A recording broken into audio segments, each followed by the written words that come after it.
Ever since we opened our doors in 1964, Davis Ford in Fulton has been committed to providing the highest level of customer service and customer satisfaction. That level of commitment is shown in our 18 Ford President's Awards for overall customer experience. Whether you're looking for a tune-up, a trade-in, or a new F-150, the team at Davis Ford is here to serve you. Come see us today in Fulton. Call us at 662-862-3711 or visit us online at davisfordsales.com. Davis Ford, small-town dealership, small-town prices.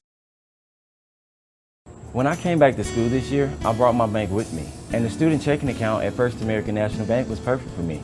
No monthly fees and no minimum balance, and I can manage my money right from the app. I can do all my banking with text messaging if I want, and I can deposit a check just by taking a photo. It's that easy at FAMB. I took my bank to college with me. I took my bank to college with me. My bank followed me to college. I took my bank to college with me. I took my bank to college with me. It's that easy at First American National Bank. Today tastes like a home game, like a huddle. Tastes like we're bringing the heat, and like a front row seat.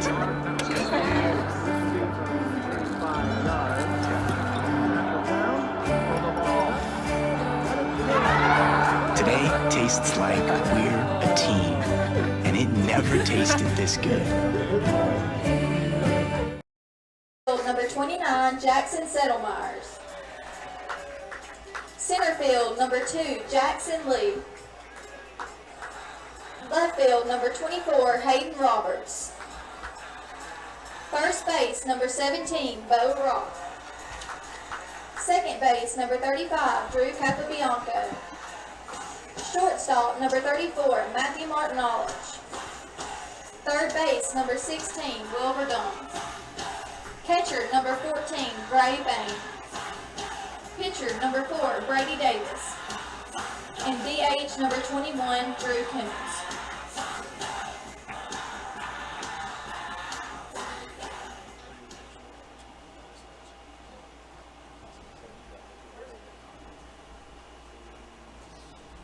Please rise for the national anthem.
Ever since we opened our doors in 1964, Davis Ford in Fulton has been committed to providing the highest level of customer service and customer satisfaction. That level of commitment is shown in our 18 Ford President's Awards for overall customer experience. Whether you're looking for a tune-up, a trade-in, or a new F-150, the team at Davis Ford is here to serve you. Come see us today in Fulton. Call us at 662-862-3711 or visit us online at davisfordsales.com. Davis Ford, small-town dealership, small-town prices. First American offers online and mobile banking features to make your banking experience easy and safe.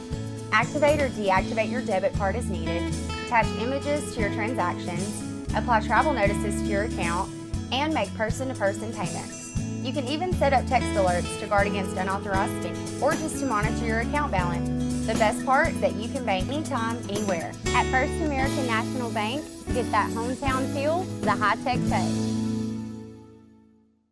They say Diet Coke is a mom's drink. Well, you copied her jeans, her spin, her shoes, her scrunchie, and whether you realize it or not, her music.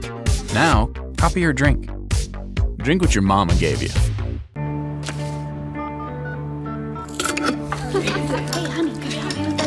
Today tastes like staying in. And it never tasted this good.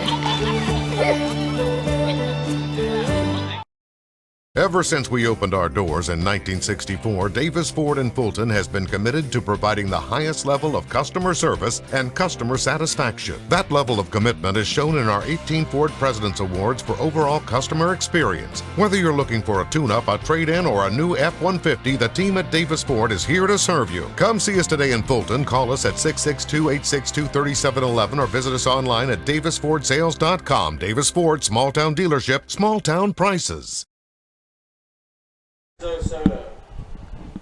And welcome, ladies and gentlemen. We get set for the First American National Bank opening pitch here from Fulton, as we've got one game going today. Is this going to be a 9-inning affair between ICC and Calhoun? As the First American National Bank opening pitch is across for a strike, and it comes your way at 1:59. That's a 1:59 First American National Bank opening pitch for strike one here. 9-inning game, no run rule in effect this afternoon. As that pitch inside, missing for a ball. 1-1 now is the count. I'm joined in the ICC Alumni Association Foundation broadcast booth by the myth, the man, the legend that is Dr. Brad Boggs. And Dr. Boggs, absolute beautiful day for baseball here at Roy Crescent Field. Yeah, beautiful day out here today. There's, again, weather is absolutely gorgeous. Good sunshine out here today. That's ball 2, strike 1 looks like. And so proud to be here. It's just a great day, Adam. It's Brady Davis on the hill here for the Indians to start things off. He's got a 3-1 count, and this ball's going to be popped up. Center fielder, a little windy today, so it is going to be like normal where ventures when the ball gets hit high, as that was Lorenzo Soto. That flew out to center field for out number 1. We'll give you today's Tupelo Coca-Cola Bottling Works starting lineups in the exchange of innings, as this will be Schuler coming to the plate here, and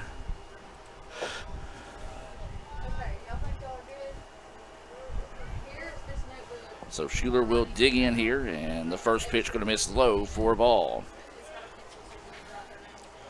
I'm trying to get situated here. It's the mouse not really wanting to agree with me. Is that pitch missing outside? 2-0 now is the count here to the right fielder, Schuler.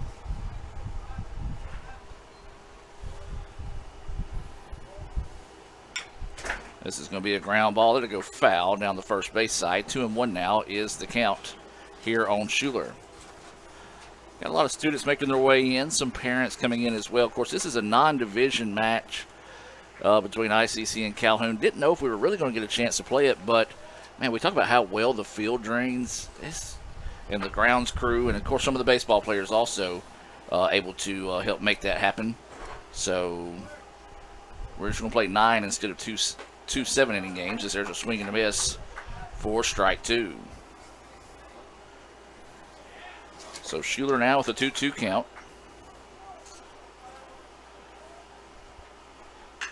And this one is lined out to center field, and the center fielder will go out and get that one for out number 2.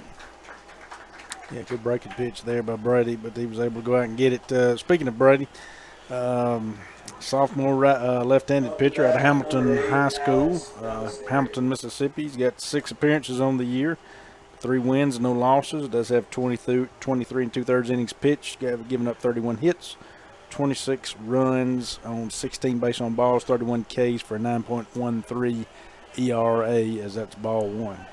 This is Alex Ballesteri coming to the plate. He's playing in center field. And this is that pitch in there for a strike. Evens up the count now at 1-1. The radar gun looks to be working today, so we might be able to tell you some speeds on some pitches. There's that one in there at 85 for strike 2. Huh. No, I didn't notice that. Thank you for letting me know. You're welcome. Also gives you the throwback speed from the catcher to the pitcher as well, if you ever want to make note of that. Yeah, that always kind of gets me confused. That pitch missing low and outside for a ball. 2-2 now is the count here on Ballesteri. 2 outs in the inning. Nobody on here for the Warhawks in the top of the first. 2-2 pitch on its way, and that one ran up on the inside, and we'll go for a ball. 3-2 now is the count. Yeah, Ballesteri comes into the day hitting .361, does have a .554 slugging percentage. Got 3 long balls on the year. So the 3-2 pitch hit over to third, jammed him up a little bit, able to fight it off, and gets it across. The throw is in time. Wow. Nice job by Bo to climb the ladder, but quickly get that foot back down to get the 3-up, 3-down inning there in the top of the first out of the Warhawks. As we said, we're going to give you today's Tupelo Coca-Cola Bottling Works starting lineups. We're going to introduce you to the first 3 batters of Calhoun, who comes in with a record of 6-23 overall. It was Soto who started us off. He's playing shortstop. Schuler is in right field, and Ballesteri is the center fielder. Buckner will be at third base for the Warhawks. Harbin will be the first baseman. Valera will be the pitcher and DH, batting in that 6th spot. It'll be Baker in left field, Gallups the catcher, and Stewart is the second baseman. For ICC, they come in with a record of 21-8 overall. And pretty much, once again, 1 through about 6 is pretty much settled on for the Indians. Drew Capobianco leading us off, playing second base. Matthew Martinolic is the shortstop. Will Verdong is the third baseman. Jackson Lee will be in center field. Jackson Settlemyers will be in right field. Bo Rock will be the first baseman. Gray Bain will be catching. Hayden Roberts getting the start here in, I guess I was going to say game 1, but it's only game today. He'll be in left field, and Drew Coombs will be the DH. And we want to give a quick shout out to JW and Will. JW Armstead named Pitcher of the Week for the conference, and Will Vernong named Player of the Week in the conference. So ICC sweeping those honors from last week's play. And so we're getting set here for the bottom of the second inning, or excuse me, bottom of the first inning. Leading off for the Indians, number 35, Drew Capobianco. And it's going to be Capobianco coming up here, the second baseman. Swinging on the first pitch he sees, fouls it back for strike 1. Dr. Boggs, you got any numbers there on Valera? I do. That's what I was working on here. It looks like Valera comes out of New York, Adam. It's a long way from home. It is a long way from home, as that's ball 1 right there up in the zone. He does have 11 appearances on the year, got no wins, 2 losses to his credit, 25 2/3 innings pitched, giving up 33 hits as Drew fouls that one off. Strike 2. 34 runs on the year, 20 base on balls, 18 Ks, 9.82 ERA. So he's looking to improve on that number this afternoon here in Fulton, as the count now is 1-2 here on Capobianco. Is 1-2 pitch, breaking pitch, and it's in there for a strike. Beautiful pitch. Yeah, it was a great breaking pitch right there in there. Just kind of froze Capobianco there, but got the first K, got the leadoff batter out. That's what Calhoun, I'm sure, is coming in here to do. They want to get that leadoff batter out in the inning. That's big, which is going to bring up Martinolic. As you mentioned, Matthew Martinolic coming to the plate. Swings to the first pitch he sees, ground ball to the shortstop. Throw across the way is going to be in time for the putout, 6-3 of Martinolic. And now this will bring up Will Verdong, the third baseman here for the Indians. So 2 quick outs here. As no score between ICC and Calhoun. This is a 9-inning game. There is no run rule in effect. As Verdong looks at that breaking pitch, it's a little low for a ball. Yeah, Verdong's been swinging a very hot bat lately, as we've mentioned, and you said he got player of the week for the conference. So rightfully do so. And again, if you hadn't been tuning in to Etowama baseball, which I know a lot of you have, you've kind of heard the name Will Verdong, especially on offense here lately. So waiting the 1-1 pitch here, and it's going to clip the edge for a strike. And 1-2 now is the count. Valera coming out, filling up the zone here early. So 1-2. And nice job fouling that one off. And we'll stay at 1-2. Yeah, Valera's come in. He's been throwing strikes right off the bat, no doubt about it. He is ahead in the count now, right now on Will Verdong with 1-2 count. So waiting the 1-2 offering here. Breaking pitch, and this one hammered but foul. It's going to get out of play. and splashed down over there in the puddle. Yeah, he just kind of battled that one off. It was kind of a high breaking pitch there on the inside part of the plate, and he just kind of battled that one off just to foul it off, get a piece of it, and get it out. And so it gives him another cut at it. So now the count stays 1-2 here on Verdun. And this one popped up. Center fielder dancing around. Now will drift over and will make the play, and the Indians return serve with a 3-up, 3-down, bottom half of the first there. No score. We'll take a break and be back with more right after this here on the ICC Sports Network. The slices and the sticks. All I ever wanted for dinner was pizza, Marcy. And all I ever asked of you was sticks. Don't choose. Get Little Caesar slices and sticks. Half pizza, half Italian cheese sticks. And Dane's awake. Dane. I smell bacon. End the dinner drama with hot and ready slices and sticks. Or order online for new jalapeno or bacon sticks. Pizza. Everyone has a unique story to tell. Maybe your story has you performing your new song in front of a crowd, getting to play your favorite sport, or enjoying a horseback ride in the country. At Orthopedic Institute of North Mississippi, our group of skilled surgeons understand your need to continue your story. That is why we are the preferred choice for orthopedic care. Thank you for choosing us. Our story is you. Orthopedic Institute of North Mississippi. And welcome back, ladies and gentlemen, as we shift now to the top of the second inning. No score as both teams went 3-up, 3-down there in the first. It'll be the 4, 5, 6 batters due up here for the Warhawks. It'll be Buckner, Harbin, and Valera scheduled up here. Brad, we talk about a beautiful day for baseball. That is, as long as the wind blows. It's a little hot today. Yeah, I mean, unusually, characteristically hot for this time of year. I mean, you're still dealing with the 1st of April, and, I mean, we're pumping in the 80s here today, and that's ball one right there to Buckner. Yep. So, yeah. It's 86 is the temperature right now. That's an unusual day here in April, or especially early April. That pitch missing low for a ball. 2-0 now is the count here on Buckner, the third baseman. We'll take it, though. Yes. And that pitch also missing low, so 3-0 now is the count. You imagine Buckner, unless he just gets something that's served on a platter, will be taking the whole way here. Yeah, Buckner comes in hitting .253 and got 4 home runs. So he'll be our first base runner today and draws the walk. And now let's bring up Logan Harbin, the first baseman. Now for the Warhawks, number 4, Logan Harbin. As we talked about, this is a midweek non-conference game here for both squads.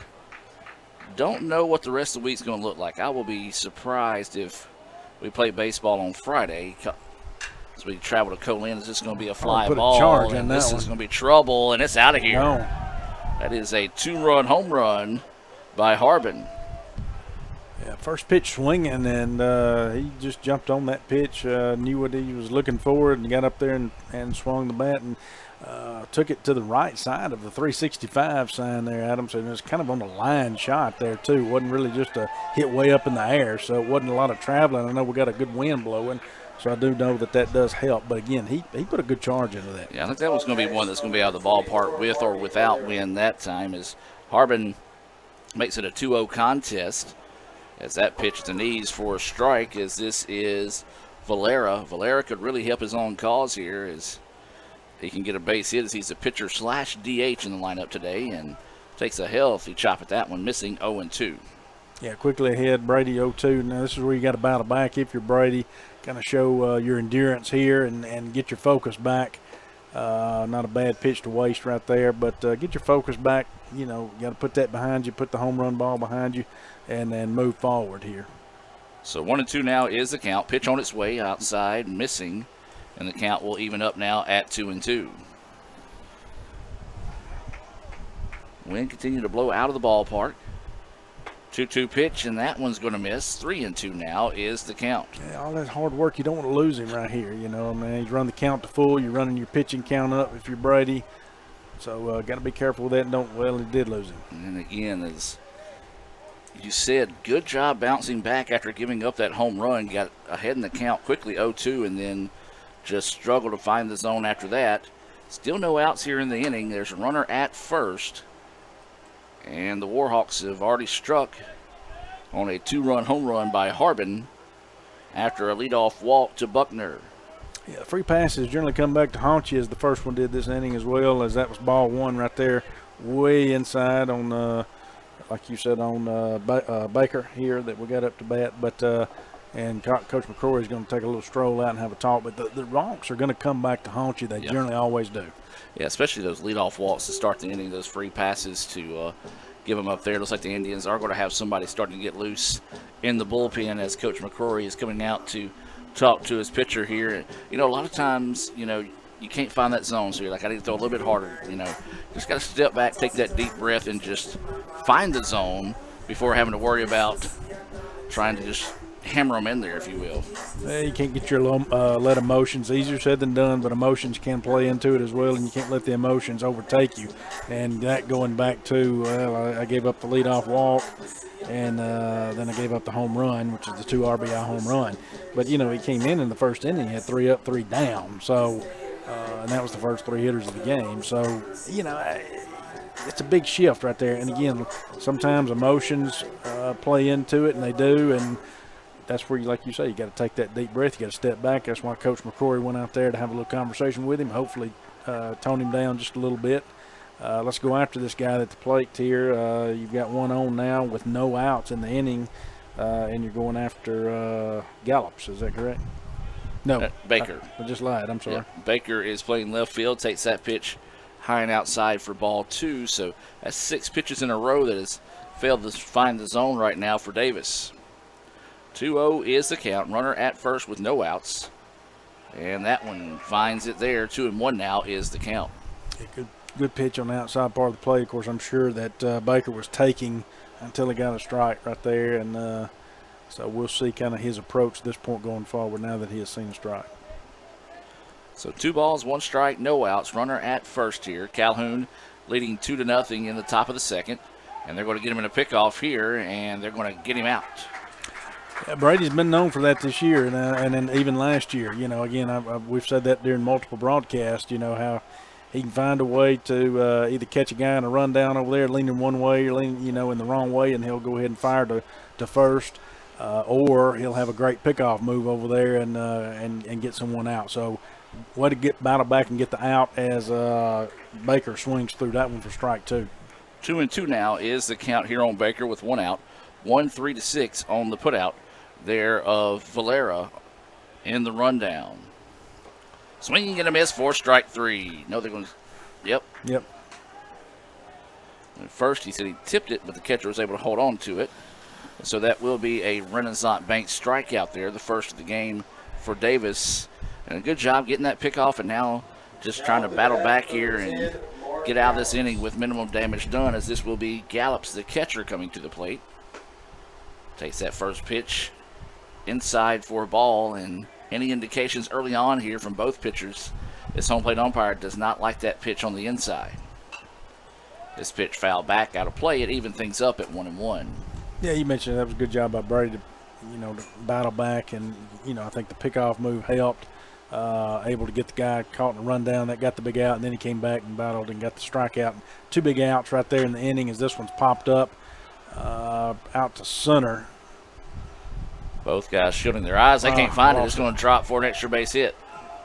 Yeah, it's going to be a double. Neither one of the guys really found it as it just dropped in between them. And I don't know that either one of them saw it, as that one was just a high fly ball there, and it just dropped between the two. And another break there for the Warhawks. So that's going to be their second hit of the game.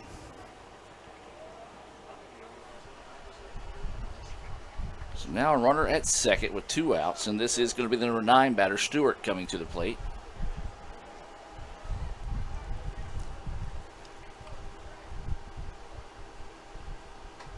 That pitch inside for a ball, and, you know, you saw Brady battle back, got those 2 quick outs, and then just something like that can really take the wind out of your sails as a pitcher.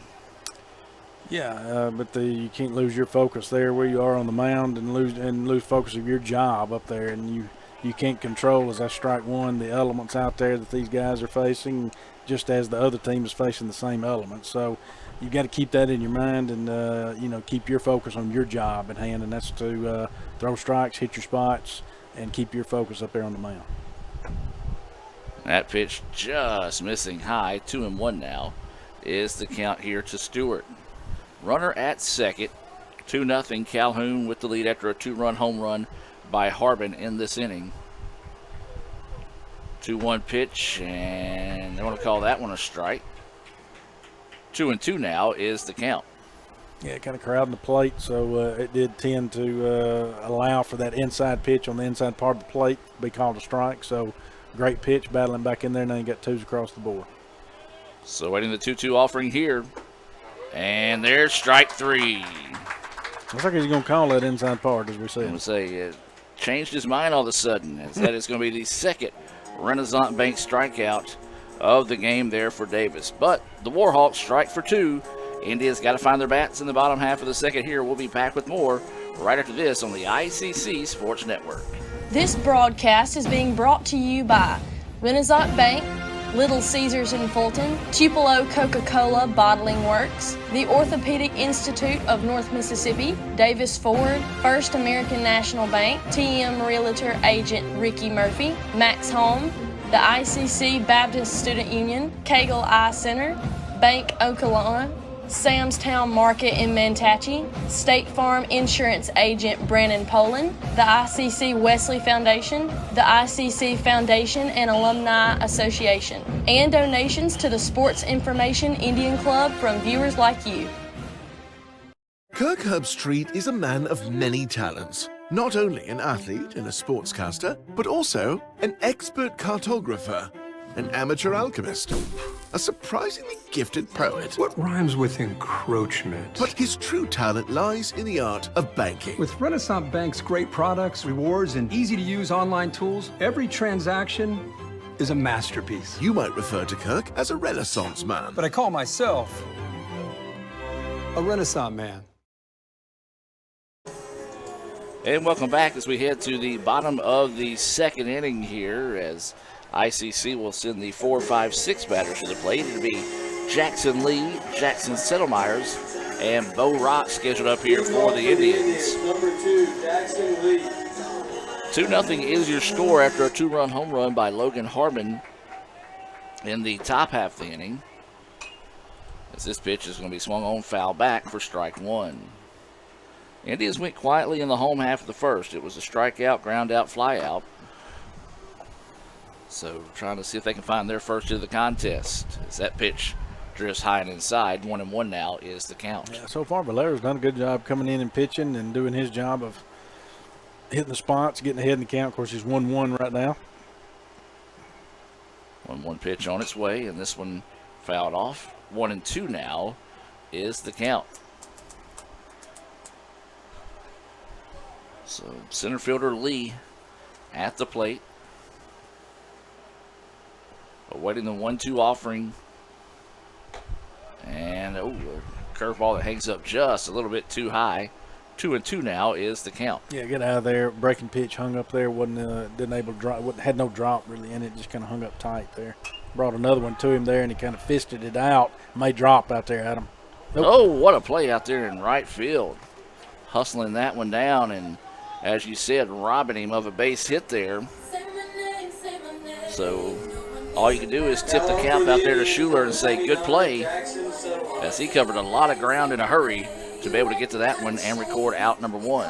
Yeah, like I said, he kind of fisted that one out there and was able to muscle it enough. You thought it was going to drop over the second baseman's head, but the right fielder charged and had good speed behind him, as that one's same thing. He was kind of on the inside part of the plate. It's muscled out. Then you got the pitcher and the catcher going out, and the third baseman like to have a heck of a collision there. The catcher needs to back off of that one. That's not his ball.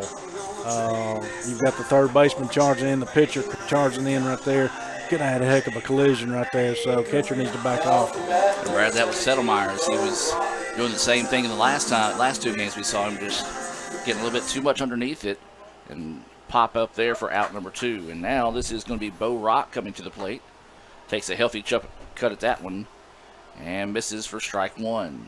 Yeah, right now you still have to tip your hat at Valera. I mean, he's coming in throwing strikes. You got 0-1 count now on Bo, 0-2 count on Bo. So, you know, as of right now, you know, I mean, it's still early in the game. You know, you're in the bottom of the second, but he's doing his job of hitting spots, and not a bad pitch there to waste on an 0-2 count. Yeah, he's right around that 85, 86 mark so far in the contest. Now, he does have those wicked breaking pitches he can go to. So you try to go over the top of that one. 2-2 now is the count. Yeah, like you say, he's pumping about 85, 86 right now, as you're seeing at the top of his fastball. So waiting the 2-2 pitch here to Bo Rock. It was a curveball, and that one fouled back, and will sit at 2-2. Yeah, good job by Bo to get a piece of that pitch right there. It was got a 2-2 count right now, so you got to keep battling. You got to make contact with, try to put something in play if you're Bo. So the 2-2 pitch and swung on and missed for strike three, and Valera is dealing here early. That is his second Renaissance Bank strikeout of the game and the second 3-up, 3-down inning there for the Indians. We'll take a break and be back with the third right after this here on the ICC Sports Network. Ooh, fumble. Let's give her a Renaissance replay. Make the right call with Renaissance and get cell phone protection with Renaissance Rewards Extra Checking. Sign up today. $5 for my own money? That's a bad call. Let's give him a Renaissance replay. Sign up for Renaissance Rewards Extra Checking with ATM refunds today. An hour. Our upholsterers average $23 an hour and can make above $28 an hour on production. We're also offering a $500 sign-on bonus to experienced upholsterers. Max Home is hiring for all positions and is willing to train quality people. Max Home makes all their custom-built products in the USA. Join the best, train with the best, be the best. Max Home, Bolton, Mississippi, and Max Home, Sulligent, Alabama. Exclusive debit cards. Represent ICC with a special card design you can only get from First American National Bank.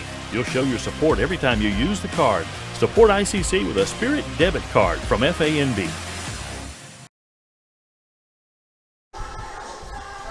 And welcome back now as we shift to the top of the third, getting him back to the top of the lineup here for the Warhawks. It'll be the 1-2-3 batters, Soto, Schuler, and Ballestera coming to the plate here.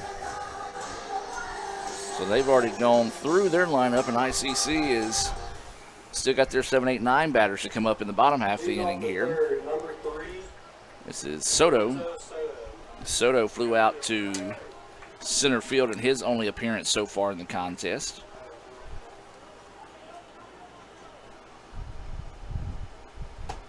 Breaking pitch that just doesn't quite turn inside enough. 1-0 is the count. Couldn't frame that one couldn't frame that one in there. Tried to paint the corner with it, couldn't do it. Soto comes in with a 313 average. He is a freshman, as that one is fouled back here. And so he is their leadoff hitter. Does have one double that I'm seeing on the season. Looks like he's had 31 hits. So he's got a 1-1 count on him here. Davis on the hill for the Indians. Pitch on its way, and this one is going to be sharply hit to the outfield. That's going to drop for a base hit. Yeah, that's what you want from your leadoff guy. He's up there, putting good bat on the ball right there where it's just putting the ball in play. Hopefully it's going to drop out there somewhere. It does. And so now you've got, if you're Calhoun, you've led off the inning here, and you've got your leadoff guy on base. And Soto does have 4 stolen bases on the year. So this will be Schuler coming to the plate, who also flew out to center field in his only appearance so far in the contest. They're going to try to pick off move to first, not in time. Schuler playing in right field. We saw that nice long running catch out of him defensively, so we know he's got some speed. As that pitch missing inside for a ball, 1-0. Yeah, just a little too far on the inside part of the plate right there, or inside, didn't catch the inside part of the plate, so 1-0 right there. This one popped up, and again trouble in the outfield, but there's the center fielder able to come over and make the play, and that'll be for out number 1. Boy, I tell you what, that wind is moving a lot more than you would think this afternoon Take a look at the tall pine trees out there in left field. Again, can't really see it that well, but those things are really moving in the upper part of the atmosphere there. Yeah, he put a charge in that one, and it was opposite field there. And you know, we really hope that our left fielder and our center fielder, you know, communicate and continue to communicate. We don't want to see any more oopsies out there, you know, as far as losing it or anything like that. Don't want any collisions. That pitch missing low for a ball. 1-0 is the count, as this is Ballesteri at the plate. He grounded out to third to end the first, and he's going to put a charge into this one, but it's just going to be a line out to left. Yeah, that one in the gap somewhere could have been trouble, but that was right at the left fielder out there with Hayden Roberts doing a great job. Didn't have to hardly move at all, so got the second out of the inning. So now this will be Buckner, who walked and scored a run in his only appearance so far. That was part of a 2-run home run by the man on deck in Harbin. Breaking pitch, and it's a beauty for a strike. Yeah, that breaking ball just kind of broke back in on the outside portion of the plate right there. Not Buckner's pitch to hit right there. If it is, he's going to have to try to take that pitch to right field. Same pitch. Yeah, right there on the corner this time with the fastball. And 0-2 now is the count. So waiting the 0-2 offering here from Davis. There it goes. A little hit and run action, and it's going to be down, and they're going to get the runner over to third. Why is he going to hit the cutoff man there? Keep the runner at second, so nice little hit and run action, and I was going to say he really wanted to try to get that out because he didn't want to see Harbin coming to the plate with anybody on base. Well, now he's going to dig in with 2 outs and runners on the corners, and Calhoun already leading this one 2-0. Up to bat, number 4, Logan Harbin. Yeah, it was a good piece of hitting there. Just kind of a line shot that short hopped the right fielder out there with Settlemyers. And so the runner was moving. That enabled him to advance on over to third because he was already on the run and had some speed behind him as he swings through strike one there with Harmon. Yeah, he's playing first base today. As we mentioned, had a 2-run home run, his only appearance so far. That's the difference in the game right now, but Calhoun with runners on the corners and threatening here with 2 outs in the top of the third. Davis's pitch on its way, and this one lifted. Left fielder's going to be able to camp underneath it and get the out, and the Indians get out of the inning with no damage done. No runs, 2 hits, no errors, and 2 left on base. We'll head to the bottom of the third, where it'll be the 7, 8, 9 batters. Bain, Roberts, and Coombs due up for the Indians. Back with more right after this. Kirk Herbstreit is a man of many talents. Not only an athlete and a sportscaster, but also a maestro of the clarinet. A famous speed solver. Piece of cake. A noted cheese connoisseur. Limburger. But his true talent lies in the art of banking. With Renaissance Bank's great products, rewards, and easy-to-use online tools, every transaction is a masterpiece. You might refer to Kirk as a Renaissance man. But I call myself a Renaissance man. Ever since we opened our doors in 1964, Davis Ford in Fulton has been committed to providing the highest level of customer service and customer satisfaction. That level of commitment is shown in our 18 Ford President's Awards for overall customer experience. Whether you're looking for a tune-up, a trade-in, or a new F-150, the team at Davis Ford is here to serve you. Come see us today in Fulton. Call us at 662-862-3711 or visit us online at davisfordsales.com. Davis Ford, small-town dealership, small-town prices. Everyone has a unique story to tell. Maybe your story has you performing your new song in front of a crowd, getting to play your favorite sport, or enjoying a horseback ride in the country. At Orthopedic Institute of North Mississippi, our group of skilled surgeons understand your need to continue your story. That is why we are the preferred choice for orthopedic care. Thank you for choosing us. Our story is you. Orthopedic Institute of North Mississippi. And welcome back, ladies and gentlemen. Bottom of the third inning, and this pitch swung on. And it's going to go back, and it's going to be off the wall. And Bain slipped going around first. Yeah, just tough break there for Bain. Would have been a double, but he slipped hitting the bag over at first base. And That will go for the Indians' first hit of the game. Yeah, I was just trying to make that turn out there as we talked about it. I think Saturday, too, there was a player there that happened to. And, you know, you want to make that wide turn if you've got that smash like Bain did right there. It was over the field, over the head, of the left fielder. Left fielder, and hit the bottom of the wall. And so he was trying to make that wide turn as that strike one right there to Hayden Roberts and just slipped, and so it does go down as a single. So Roberts with the 0-1 count. Swings on this pitch, jams him a little bit. He showed bunt on the first one, and that one worked just like a bunt. Has 1-3 on the putout of Roberts. Runners able to advance. And now this will bring Drew Coombs, the DH, to the plate. Yeah, you mentioned it. That doubles the same right there as a bunt. You know, if you want to lay one down as a sack to try to move the runner up to second, then that was just as good. So now this will bring the number 9 batter, Coombs, to the plate here for the Indians. With one out and a runner in scoring position, ICC trails this one 2-0 after a 2-run home run in the second by the Warhawks. That pitch inside for a ball. Yeah, so if you're ICC here, now you've got an opportunity here. You got your first hit of the game thus far with what Bain did right there, and now you've got a runner in scoring position. First time we've had that this game as well. So good opportunity. That breaking pitch comes back in and strike one right there. 1-1 count. Yeah, beautiful pitch. It kind of just had a late break on it. Was able to rotate over and find the zone. As Brad mentioned, 1-1 now is the count here to Coombs.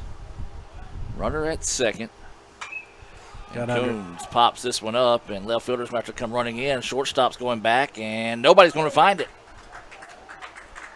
And that's going to go for a hit. And it's one of those gifts. Yeah. I mean, and I don't mean that in a negative way toward Coombs, by the way, because you'll take a hit any way you can get it. But on a day where it's not windy like this and all that, he got under that ball way too much to where someone's going to be able to make a play on that. The wind just played tricks with it, and it's a hit. Same things happened with them, too. So It's not just us, it's them. We're all battling the same elements. So now we go back to the top of the lineup here, and Drew Capobianco, who struck out looking at a curveball in his first at-bat. This is that first pitch, missing inside for a ball, 1-0. Well, great opportunity here for the Indians if they can get the merry-go-round spinning here in the bottom of the third. They trail it 2-0. Runners at first and second with one out. Capobianco lifts that pitch high for a ball. 2-0 now is the count. Yeah, Valera kind of took something off of that one. That one was pumping in there at 80. His fastball's been pumping about 85, 86, and so he took a little off of that one. Had a different look to it. Good eye there by Drew Capobianco. There's that breaking pitch. It's in there for a strike. And tell you what, he can go to that, and he can go it well. He's throwing 2 pitches for strikes today, and he's mixing them up well against these Indian batters. So 2-1 now is the count. Runners on first and second, one out. Bottom of the third, ICC trailing 2-0. They're going to look the runner back to second, and we'll reset. Softball was scheduled to be in action today against Jackson State at McCary. No, that's not how. McNary High School. But they had a little storm damage, so that game was canceled as that pitch missing outside. 3-1 now is the count.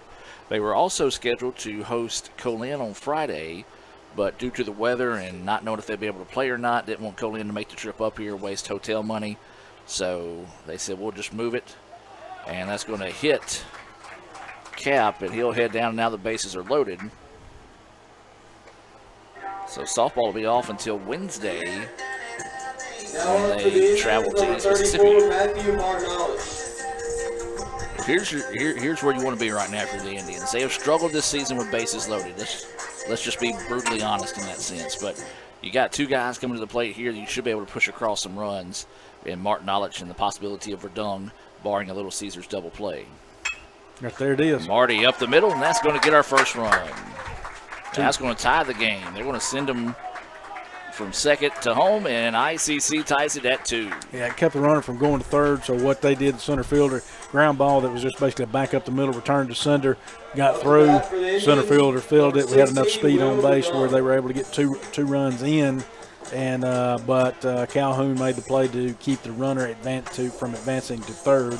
So now you got runners at first and second, but you do have Verdung up. And I really like it when Marty makes me look like I know what I'm talking about. Well, he did there. So with one out, runners on first and second. This is Verdun, who's going to get one through, and the ICC is going to take the lead. They're going to ask the runner to score from second. The throw is going to be cut off, and the Indians lead it now 3-2. I think both of them just made you look like you know what you were talking about. Remind me to send them a thank you note, as that's back-to-back RBI singles. The center fielder, number 2, Jackson Lee. And now this is going to bring Jackson Lee to the plate. And ICC putting a 3 spot on the board here. As we said, would like to get that merry-go-round spinning. Well, it's spinning right now, and we'll see if Jackson Lee can keep it going. He fouls this one back into your living room for strike 1. Yeah, Martin Knowledge pushed through his 25th, 26th RBI on the year. And then, of course, Verdun pushed across his team-leading 48th RBI on the year right there. So 2 productive at-bats there. Gives the Indians a 3-2 lead. And this one hit hard, but the left fielder's going to be able to camp underneath it. And we'll get it right back in as sounded good off the bat for a moment, just didn't quite have the hook to it to get away from the outfielder. Indians, number 29, Jackson. And so now with 2 outs in the inning, to bring Jackson Settlemyers to the plate. Settlemyers popped up in a cluster of a play that eventually the pitcher was able to squeeze it for the out. As runners on first and second with 2 outs, ICC has put 3 on the board, and this one right here's got a chance. See ya later.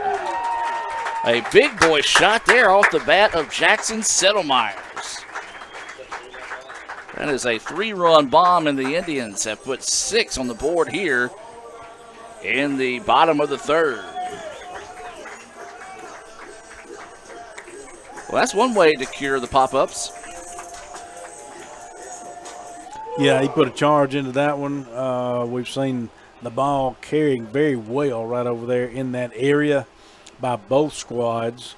And so great job there. And that's going to bring a mound visit from Calhoun, possibly a pitching change. And, yes, we are going to see it, Adam.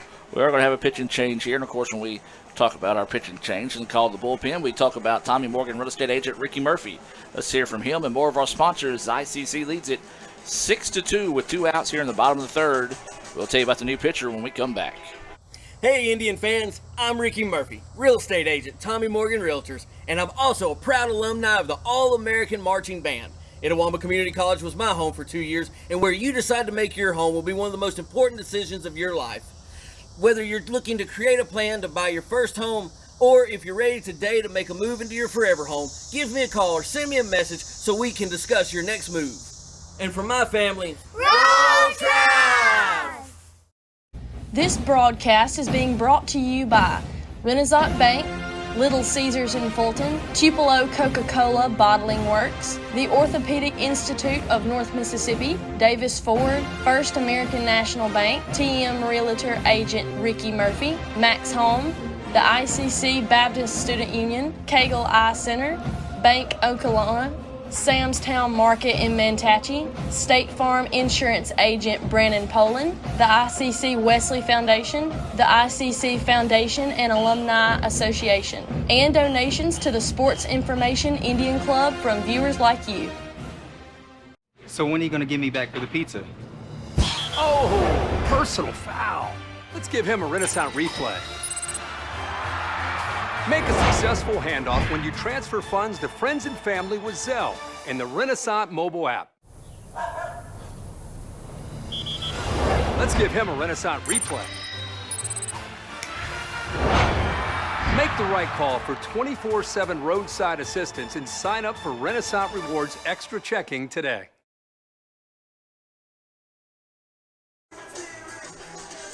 And welcome back, ladies and gentlemen, as we are still here in the bottom of the 3rd inning. New pitcher in the game, and if we're looking at it right, it's going to be Galvin Seegers coming in to pitch. He's listed as a catcher. Number 17, Bo Rock. And if that's the case, he's going to be greeted by Bo Rock here.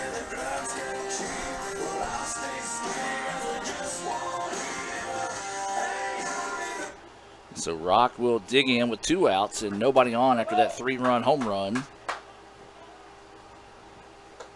And there's a big, healthy swing and a miss there from Rock.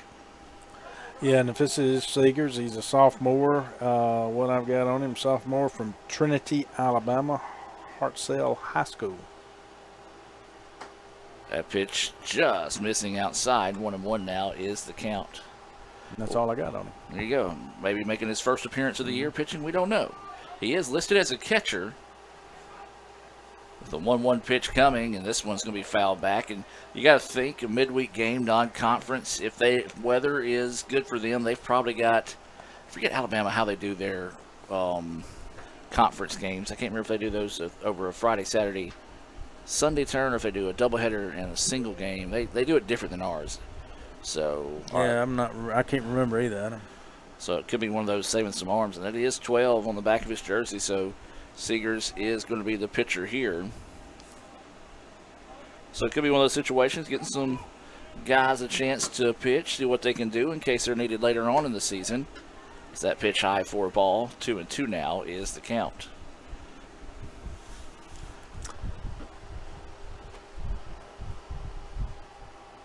So waiting the 2-2 offering here from Seegers.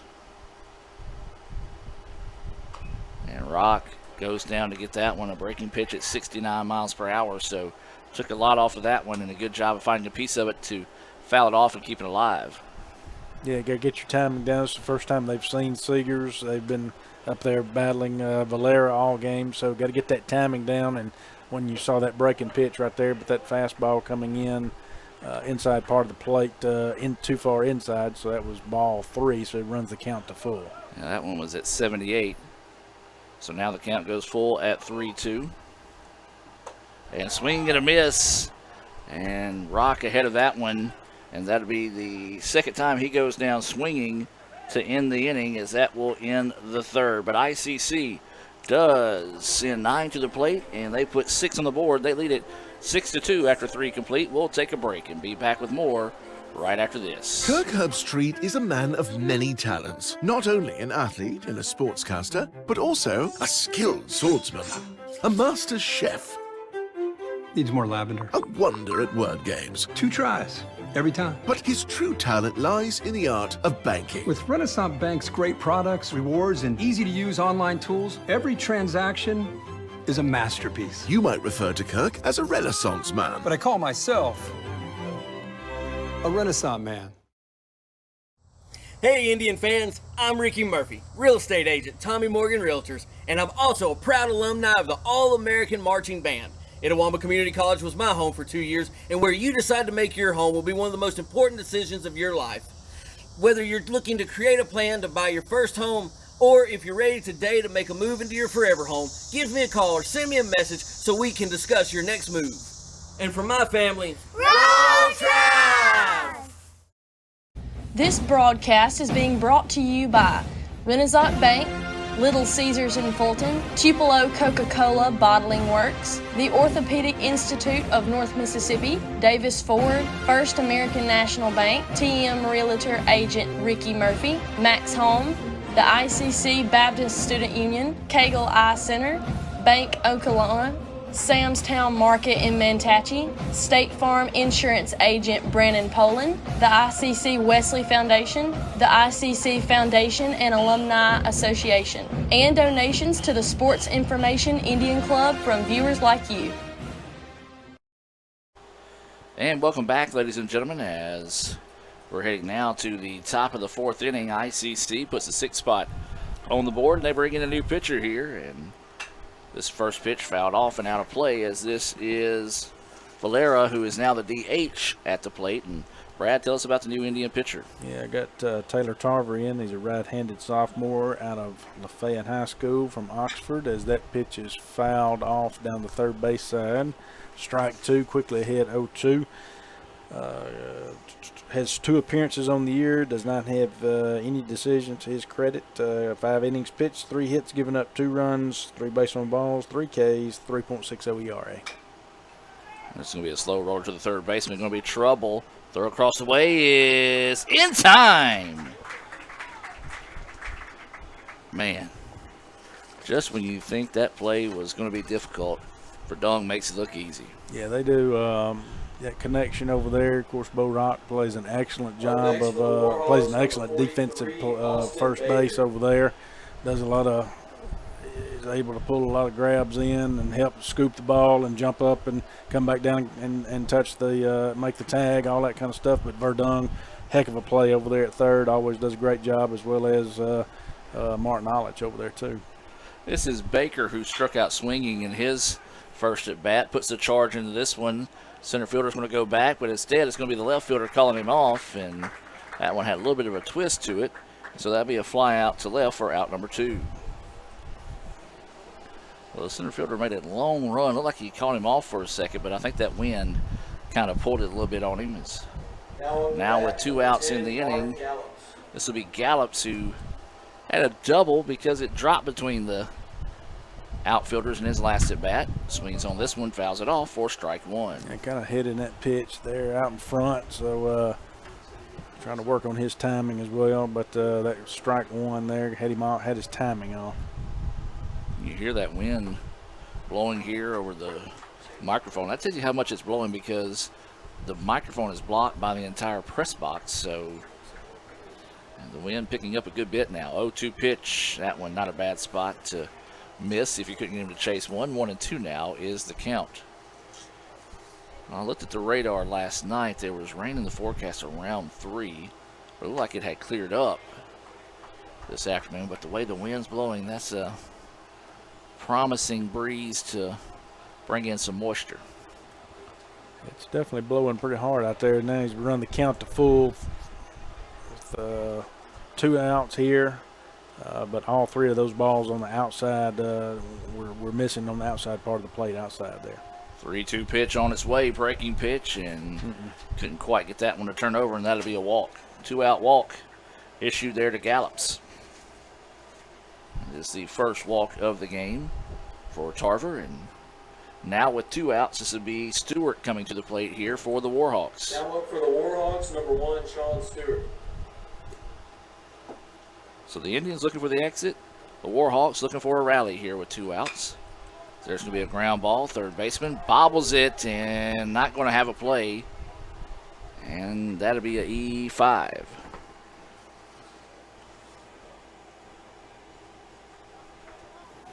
Yeah, that will put runners at first and second. Lorenzo Soto. Back to the top of the lineup, but Verdung moved to his left over there, trying to make the play on it, and was just unable to come up with it cleanly. Did make the throw over, but pulled Bo Rock off first base, and he was able to catch the ball to keep it from going over or going down the right field. He just wanted to remind us that he's still human. Absolutely. That's all it was. It happens. 1-0 is the count now, as we're back in the top of the lineup here with Soto. He flares this one foul. 1-1 now is the count. Brad, anytime a ball goes up like that, I watch you because I want to see if your reaction if it hits a vehicle. Well, you know, even from my days of being here, it's amazing how people have changed their parking styles here. Yep. I've seen them park as close up to the fence here in this makeshift ticket booth that we've got out here. And gonna check him at first. Bain fires down there, but did not get him. But no more. You know, they're people are pushing it further and further out. Like I say, if anybody's going to hit my vehicle, kudos to them, because they might as well hit the Davis Event Center with it. So 2-1 now is the count. Got runners at first and second. Ground ball. Shortstop. Martin Olich gets it, throws it across the way, and that'll do it for the inning. 6-3 for those of you scoring at home. So the Indians get out of a little bit of a jam there in the top of the 4th. They'll send Bain, Roberts, and Coombs to the plate here in the bottom half of the 4th. Before they do that, let's take a break and hear a few words from our sponsors and be back with more right after this. If this just cost a little bit less. Let's take a look at that with the Renaissance replay. Make the right call with over 400,000 shopping discounts right from the Renaissance Rewards Extra Checking app. Might be a little while before I get to the bank. That's an incomplete pass. Let's give it a Renaissance replay. Renaissance Mobile Check Deposit. Make the right call and open an account with Renaissance today. The slices and the sticks. All I ever wanted for dinner was pizza, Marcy. And all I ever asked of you was steaks. Don't choose. Get Little Caesar slices and steaks. Half pizza, half Italian cheese sticks. And Dane's awake. I smell bacon.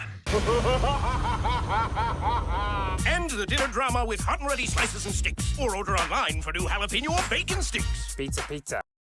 They say Diet Coke is a mom's drink. Well, you copied her jeans, her spin, her shoes, her scrunchie, and whether you realize it or not, her music.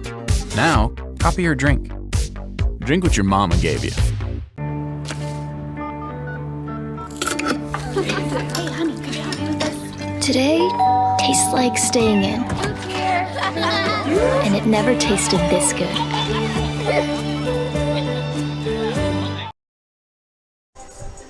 And welcome back, ladies and gentlemen, as we head now to the bottom of the fourth inning. Taking a little extra time there, allow the catcher to get his gear on as the Gallops was on base but was left stranded at second there in that fourth inning as ICC continues to lead this one 6-2. Brad, we're heading to the bottom of your fourth inning here.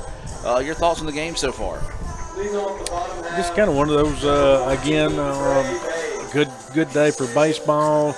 Good day to experiment and try some different things with a non-conference game, kind of an unusual game here in the this part of the season, but you are able to work some of those in as that's ball one to Bain. But for both squads, it's a good opportunity to work some kinks out of some things and try some players in different positions and things like that you normally wouldn't have. And so ICC started out a little slow, and as Bain pops that one up, but ain't been able to come back and put 6 runs on the board. Left fielder will come in and make that play, and it was almost in that same area we saw earlier where the ball was dropped for a base hit for the Indians, but instead a nice adjustment there by the Warhawks to get out number 1. So now this will be Hayden Roberts coming to the plate. Indians, number 24, Hayden Roberts. Roberts, though, grounded out to the pitcher on one of those little. He showed bunt, then he kind of just got one ran in on the hands as that pitch across for a strike, and it worked just as well as a bunt. Part of that 6-run inning in the third for the Indians. Let's see. Puts this one in. It's going to be, if it does drop fair, then it bounces over the head. This is going to go for extra bases. And a nice piece of hitting there by Roberts. Yeah, good job of hitting. He went with the pitch. That's what you're supposed to do, and that's what you're taught to do. He went with that pitch and was able to keep it down the line basically there on the left field side. Of course, Roberts being a left-handed hitter, able to paint it down that left field line down there, warning track, and get a stand-up double out of it. So a one-out double there for Roberts, and now this will bring Coombs to the plate, who had a single and scored a run in the bottom of the third. Indians up in this one 6-2 here in the bottom of the fourth, and this pitch fouled off for strike 1. Yeah, Coombs way out in front of that pitch right there. Barely got a piece of it. He was so out in front, but again, got to work on your timing. Don't get your timing off. You got to keep the weight back and try to swing through. 0-1 is the count. Runner at second. There is one out here for the Indians in the bottom of the fourth. That pitch falls off the table a bit too soon. 1-1 now is the count. And that's easier said than done, what I'm saying, by the way, because when you go from one pitching style to a different one, and, this is just a different style of pitcher here with a different speed on the ball. And so, your timing is off. You got to keep that weight back and got to make sure that you're not out on your front foot trying to put too much emphasis out there and swinging too early. This pitch is going to be fouled off. 1-2 now is the count. We do want to welcome those watching, members of the ICC family, and also extend a special hello to those watching in favor of Calhoun. Hit us up on Twitter at Let's Go ICC and let us know if you're watching. That's the count 1-2 here. And this one popped up. Center fielder will keep drifting back and will make the play at the warning track, and it'll be deep enough where the runner will be able to tag and go to third.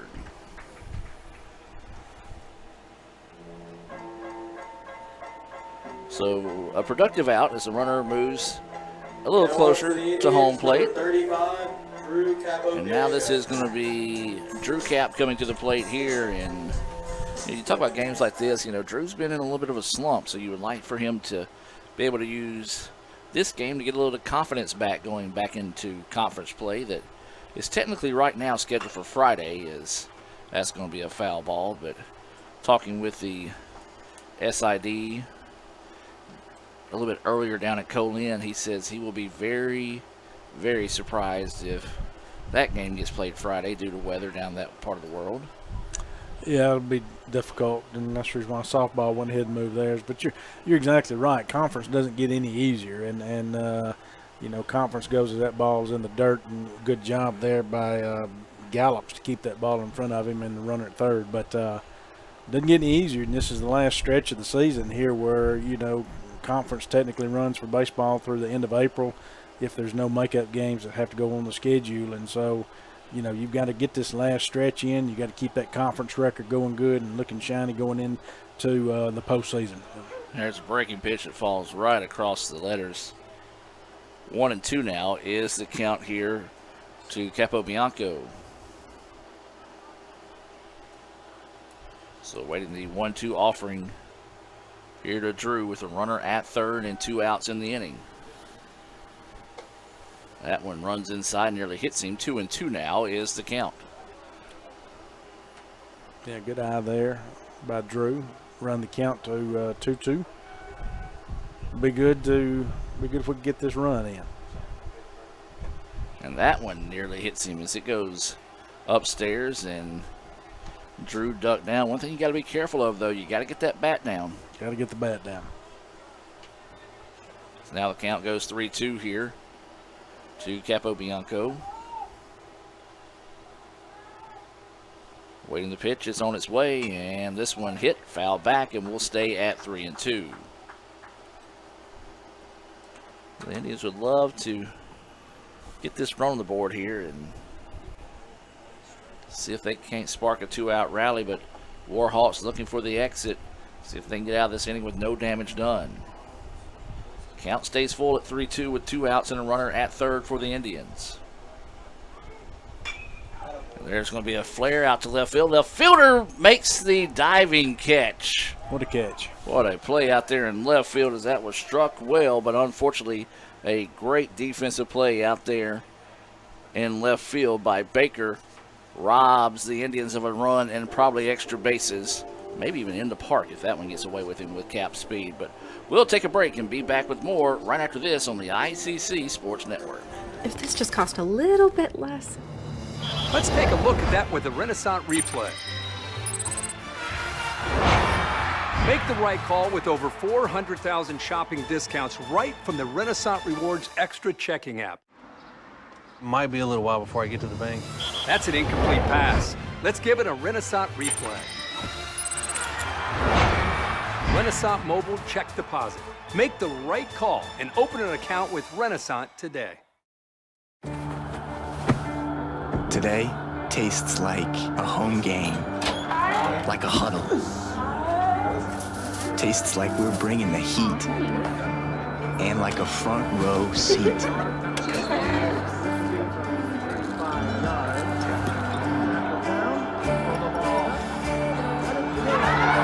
Today tastes like we're a team, and it never tasted this good.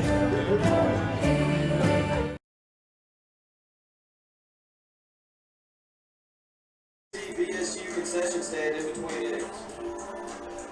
And welcome back. As y'all just heard the announcement there, the ICC BSU concession stand, one of the arguably, maybe not even arguably, the best in the league. You got Brother Chris working his magic down there with his crew on the grill. Dr. Boggs likes to call him Brother Chris hamburger is tough to beat.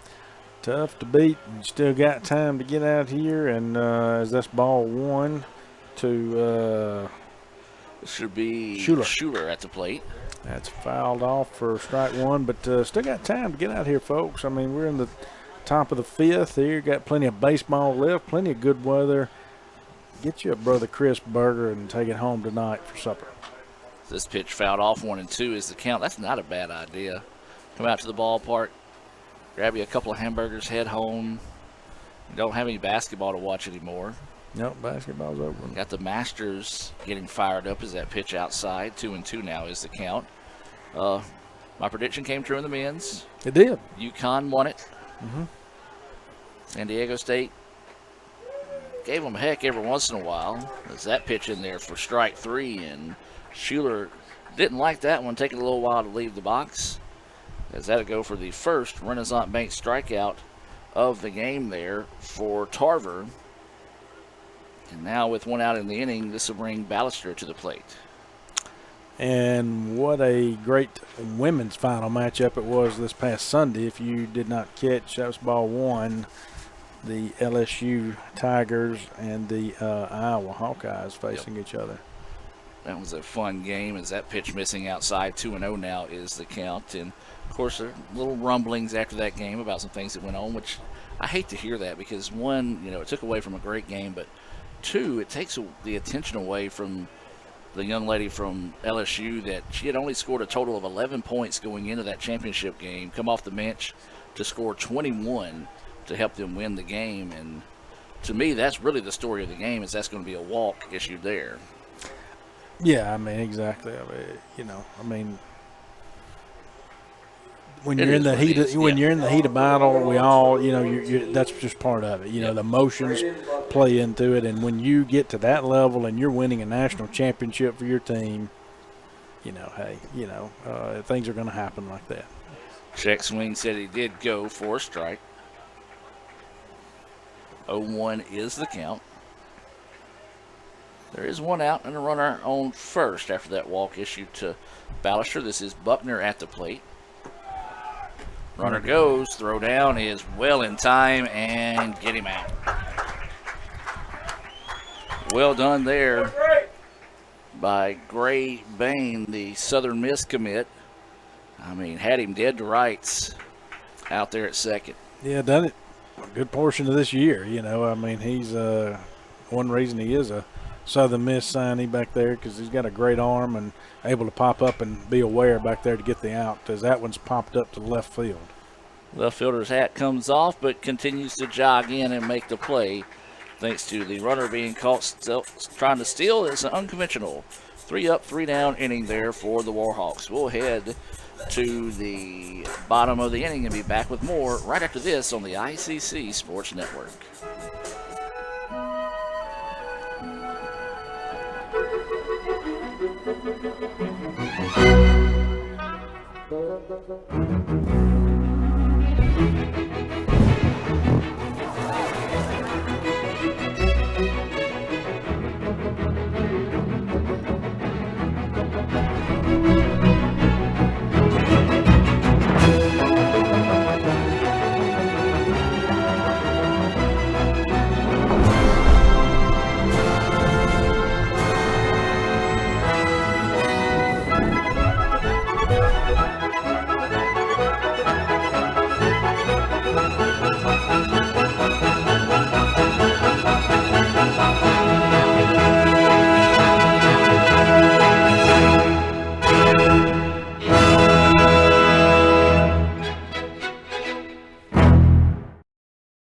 Show your school spirit with our exclusive debit cards.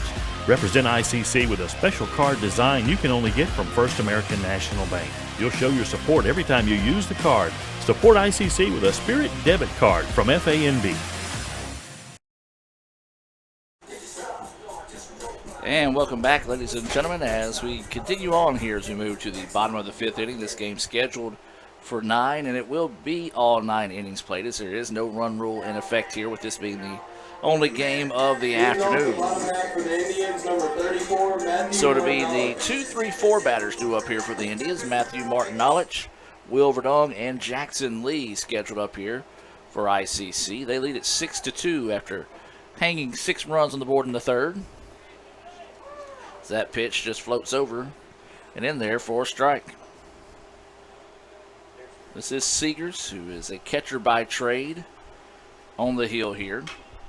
As this one popped up, and right fielder will jog over and make the out.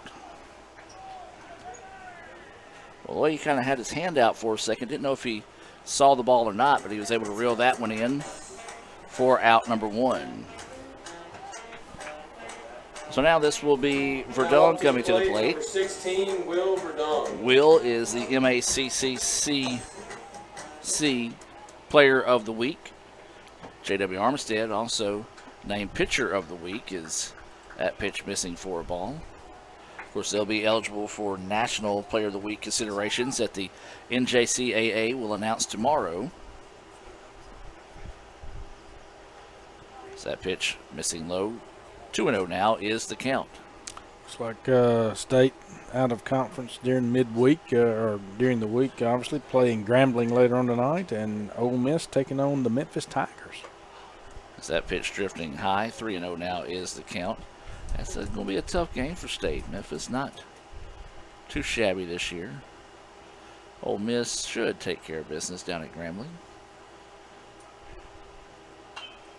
This pitch popped up back and it'll get out of play. 3-1 now is the count.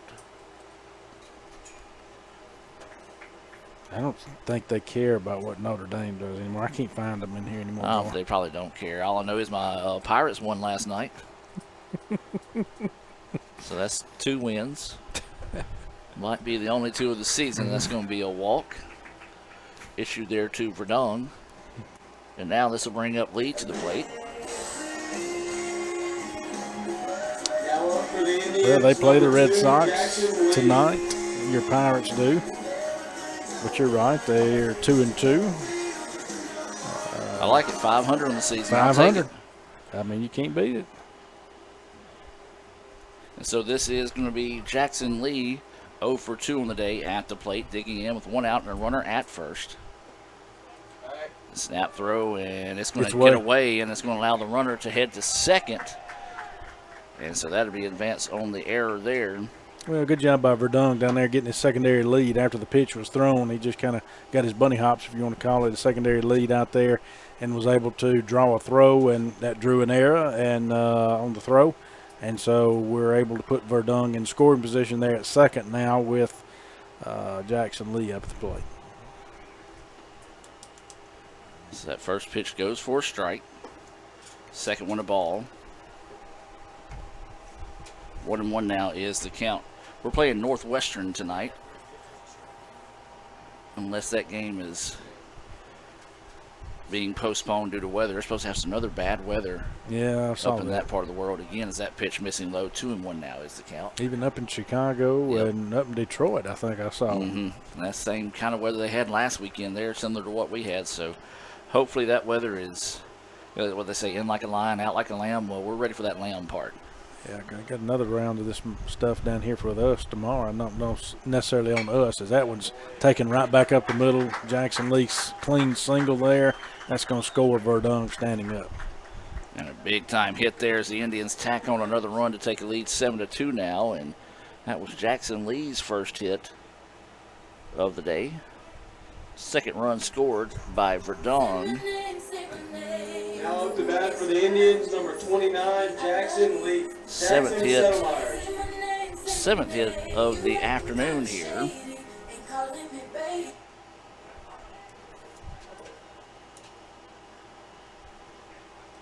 And so now this will be Settlemyers coming to the plate. And we know what he did in his last at bat. He put one off the reservation. Let's see, hit a 3-run home run to spark a 6-run third inning.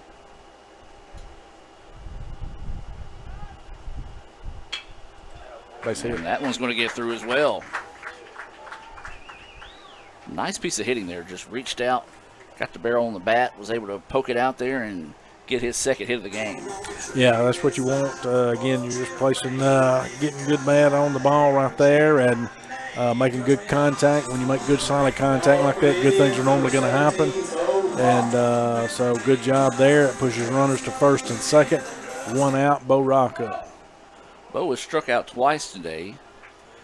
So Bo is due in this situation here. Still dig in with runners at first and second. Runners go, and Rock turns on this one. But the right fielder will be able to camp underneath it. Got just a little bit too much underneath it. They're going to try to tag the runner for second, and the throw is cut off. I don't know if that would have been a bang-bang play if the throw wouldn't have been cut off there. It would have been close. Good throw by the runner. A little late tag there by that was Lee at second.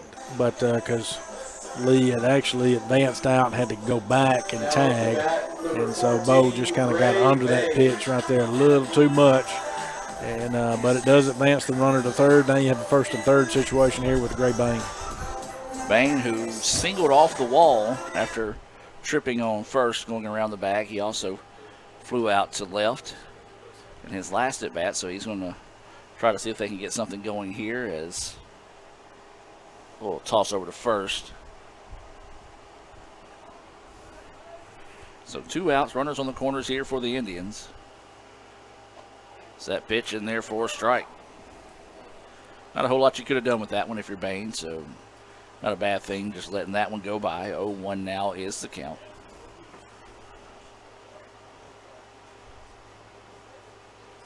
Again, runners on the corners with 2 outs here for the Indians. That pitch missing low, 1-1 now is the count here to Bain.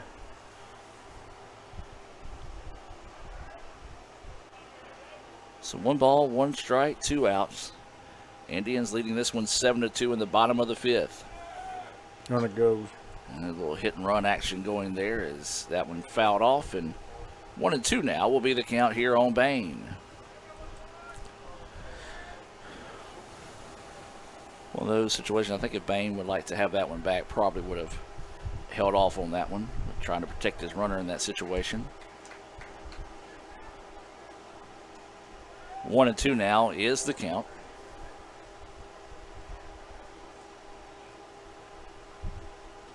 And that one gets away, and that's going to allow a run to score, and the runner will advance on the pass ball.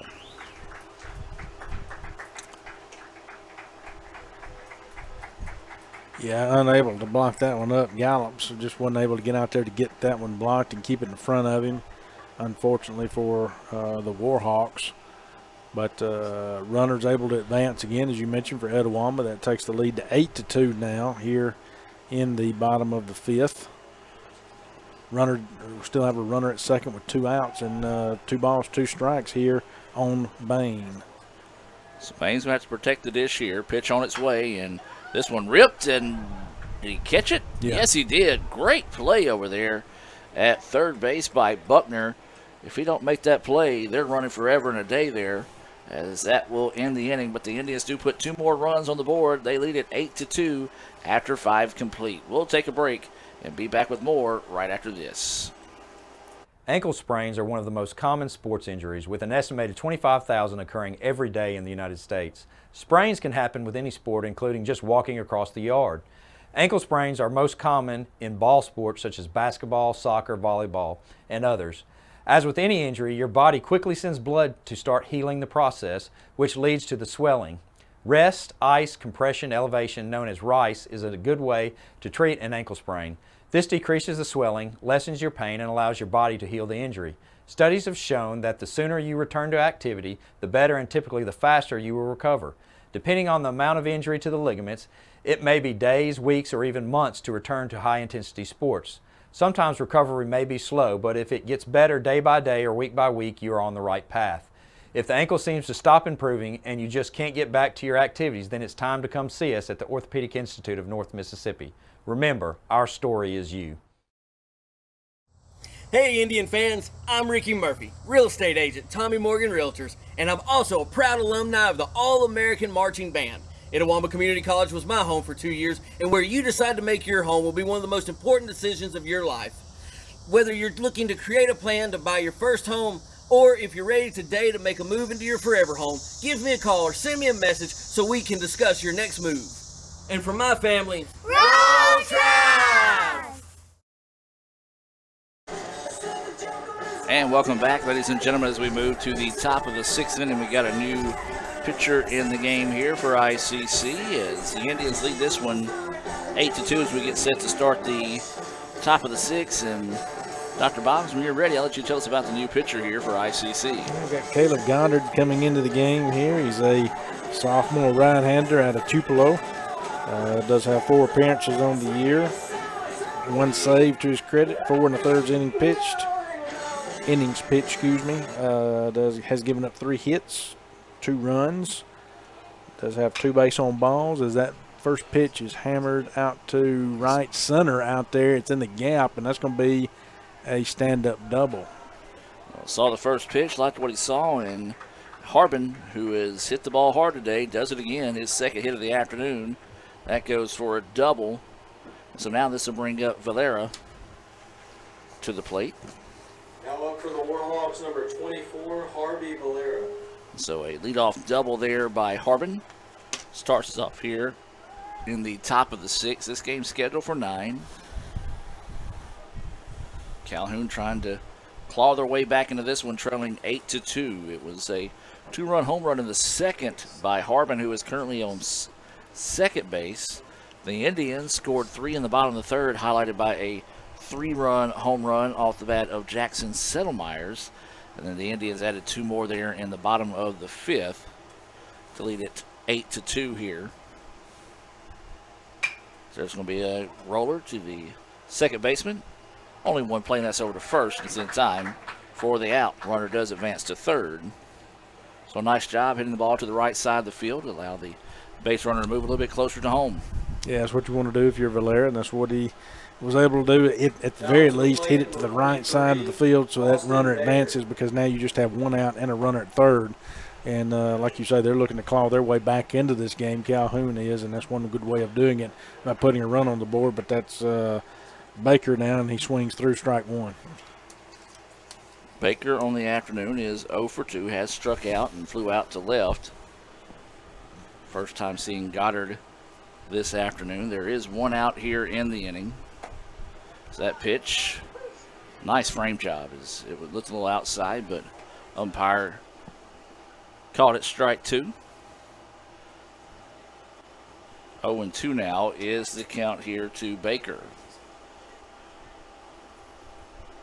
Good Swing pitch. and get a miss for strike 3. What a pitch right there. Good breaking pitch by Goddard. Came back in there and had Baker just totally off balance right there. Wasn't expecting that, and was not able to make contact with it at all. So big K right there by Goddard. Keeps the runner still at third now with 2 outs. That strikeout being brought to you by Renaissance Bank. They are the bank that understands you. Visit RenaissanceBank.com to find out why. As that pitch missing low and outside for a ball. This is Gallups, who doubled in his first at-bat, walked in his last at-bat. So he's 1 for 1 on the day here with the runner at third. Checks his swing, holds off. 2-0 is the count. You just called it a big K. You remember that drink growing up? I do.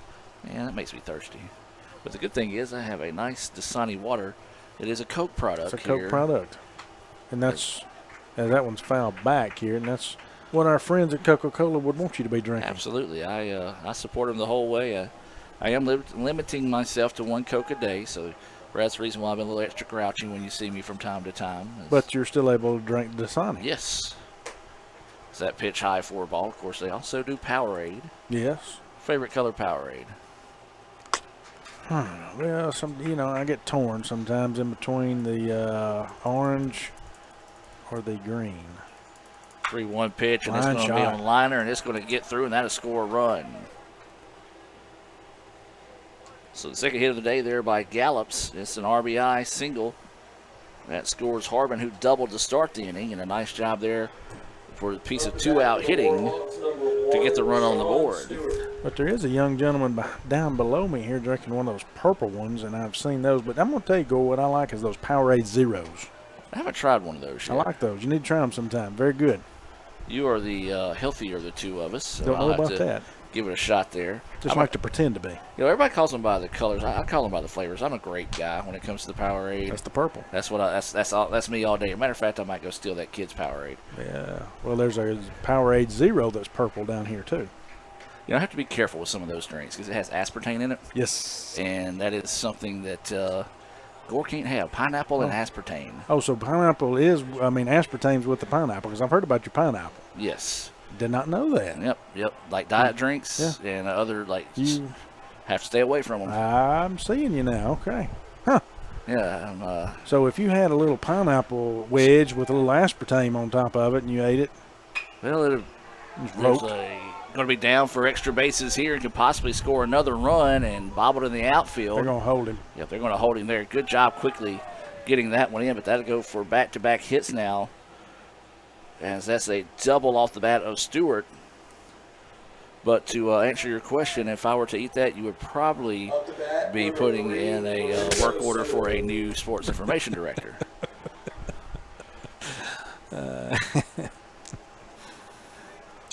So with 2 outs now, and the Warhawks going back to the top of the lineup, they're trying to spark a little bit of a rally here in the top of the 6th. They've already scored 1 run as Cloud's moving into the area. So that pitch, a little up high for the umpire's liking. 1-0 is the count.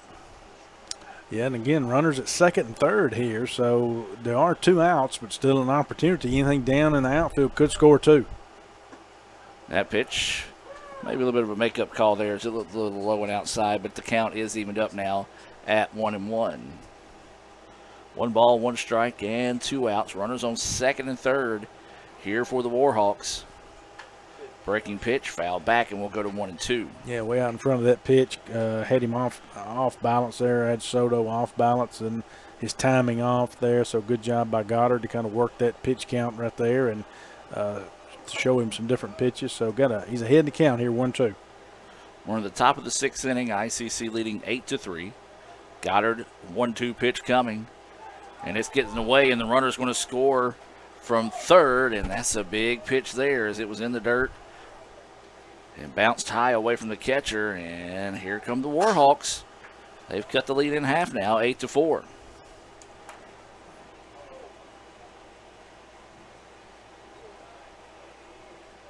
Runner did advance from second to third. 2-2 is the count with 2 outs. Goddard looking for the exit. And it's going to step off. Reset here with the 2-2 count.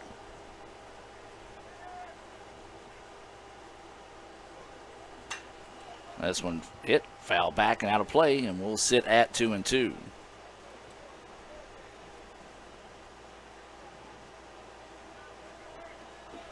So 2 balls, 2 strikes, and 2 outs.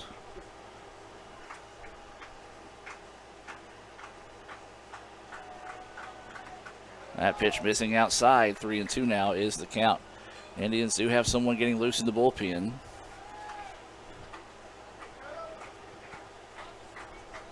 Just waiting the 3-2 offering here. And this one popped up. Center fielder started back. Now we'll take the step back to where he started, and we'll reel that one in for the out. But they're able to get 2 more runs on the board. Makes it an 8-4 contest.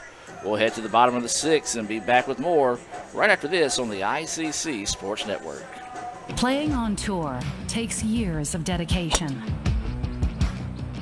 hours of practice, focused precision, and nerves of steel. That's how you become great at the game, but not how you should bank. That's why Allie Ewing chose Renaissance Bank. Their easy-to-use app makes banking a breeze, no matter where she is.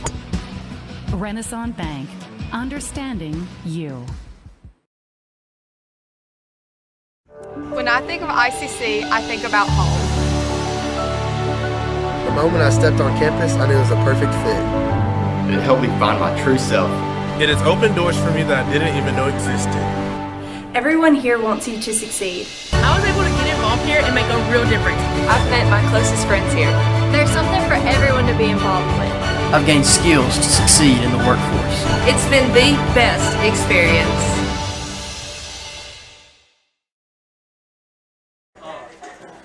And welcome back, ladies and gentlemen, as we head now to the bottom of the 6th inning. Only 1 game this afternoon here in Fulton, and it is scheduled for 9 innings.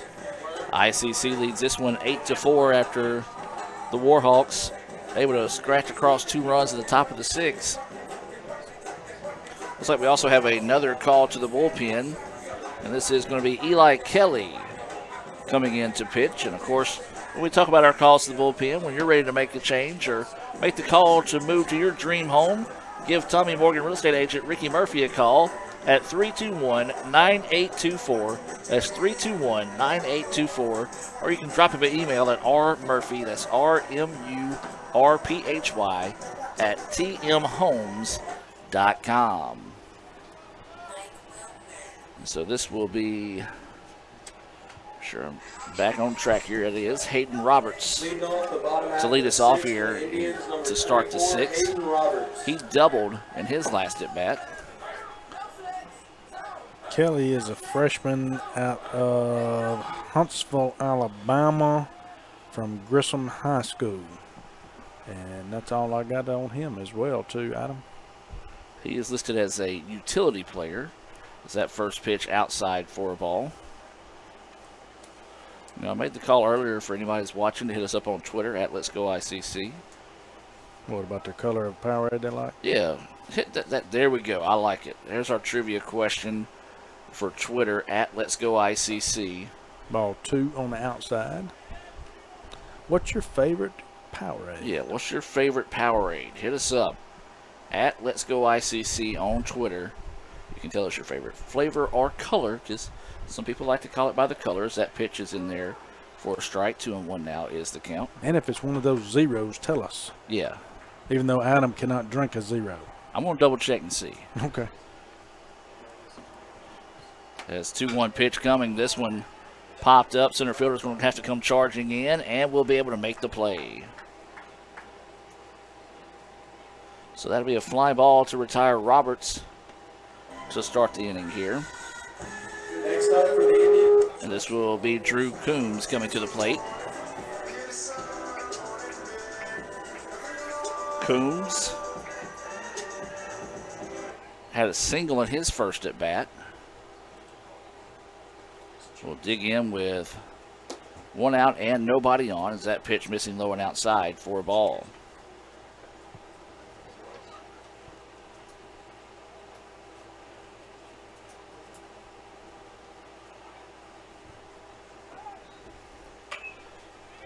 And this one's going to be popped up. The fielder's going to not get to it. That one just floated out there and dropped before he can get to it. And second hit of the day there for Coombs. As this is going to be back to the top of the lineup here in Capobianco. Right now, it's Bo Rock and Cap are the only players without hits in the game so far. You and I. Yeah, me too. You, us too.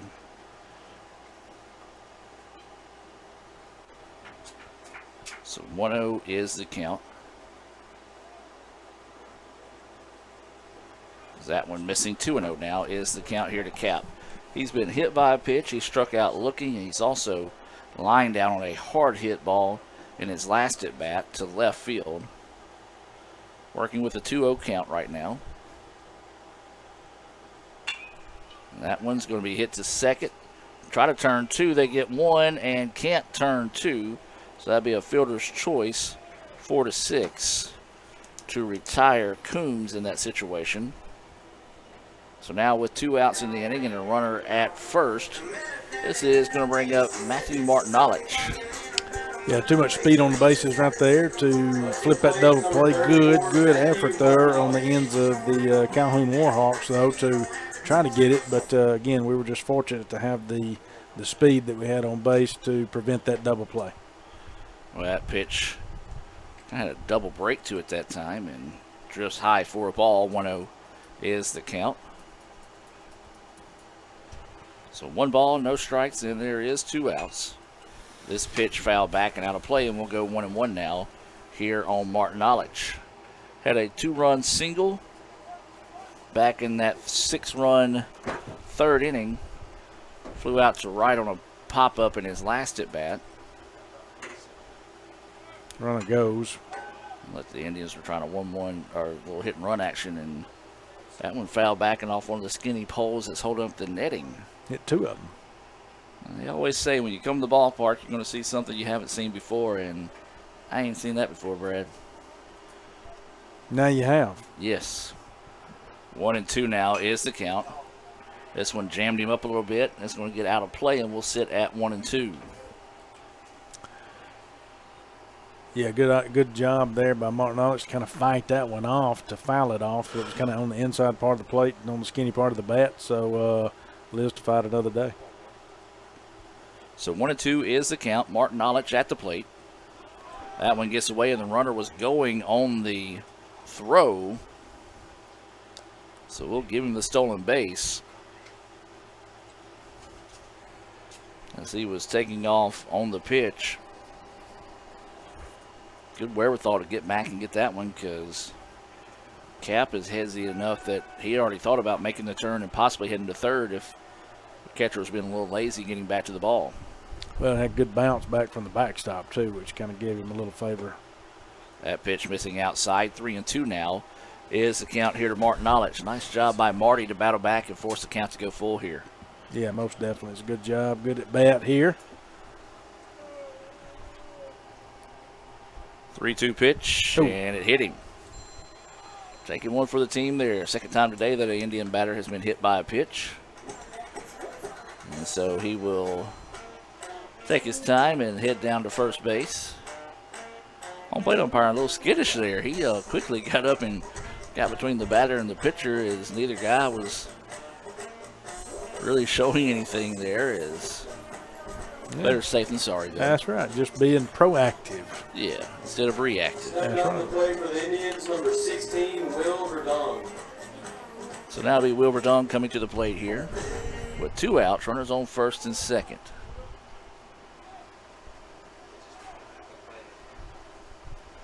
It's what one of the early lessons that I learned here at ICC from well, his name just slipped my mind, of course. So I'm trying to, he always said, be proactive, not reactive. Is that pitch in there for a strike? Well, it's making me mad. And, of course, Lee Adams will tell you all the time I forget names. Well, I can't help you because you're not giving me any clues. Or there's going to be a shot to the right side of the field and going to score a run here for the Indians. And ICC takes a 9-4 lead here. Nice job getting one of those runs back, and another RBI single here for Will Verdong, his second of the day. Yeah, it's a good piece of hitting there. Just kind of drove the ball in between first and second. Of course, they were holding the runner on at first, but good, drove it between first and second. Able to get it through there. Good clean single there. And again, with the speed of Drew Capobianco, able to score a run and give Will Verdong an RBI. And they're going to say he did go on that one, so that will be a strike. And Dr. Buddy Collins is who I was trying to think of earlier. And if he was listening, he will give me 3 tons of heck, knowing that I forgot his name for a second. So that pitch missing, 1-1 now is the count.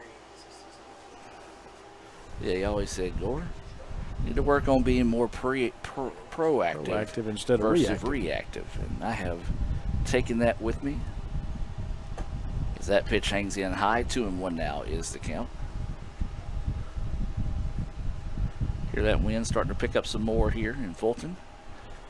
As clouds moving in. Yeah, it's just, and you can see the trees moving up there. There's going to be a hard hit ball, and that one's going to get through. And that's going to score another run here for the Indians. And a nice piece of hitting. Back-to-back RBI singles now. Second hit of the game there for Jackson Lee. Martin Alex, who was hit by a pitch, comes across to score. Still got runners at first and second if you're ICC. To bat for the Indians, number 29, 2 outs. Jackson Settlemyers. And Settlemyers is coming up to the plate. Had a single his last at bat, but also had that big home run earlier. Yeah, he has had the hot bat today for the Indians for sure. And ICC is, see the throw to second. ICC getting it done this inning with 2 outs on the board. Runners on first and second. There are 2 outs here.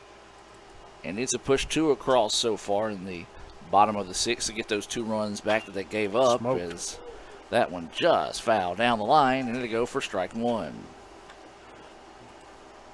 you know, who had given me similar advice of being proactive instead of reactive, and helped me out a lot. And very talented young gentleman. I think a lot of us are Sebring Gray. Yes. Saw Sebring yesterday. He come by the house. As 0-1 is the count. That pitch missing low for a ball.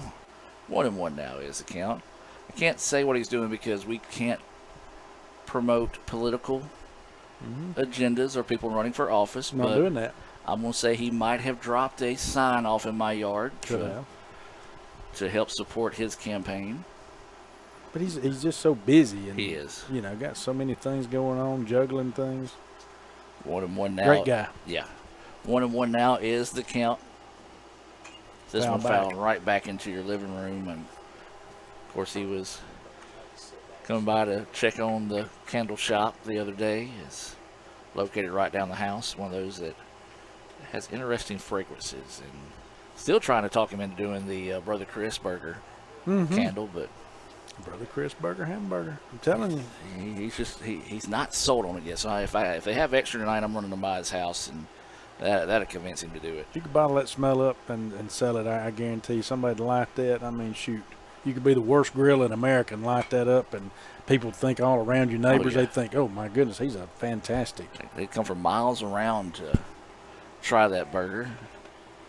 And that'd be great advertising for Sebring if that did happen, because if you're not a good cook, but if it smells good, man, what a candle that would be. That's what I'm saying. So 1-2 now is the count here. Wind blowing out to center field. Runners on first and second. This ball popped up to the right side. Right fielder is going to have to hurry. He can't get to it. One run will score, and that will go as an RBI single there for Settlemyers. That's going to be his third hit of the day.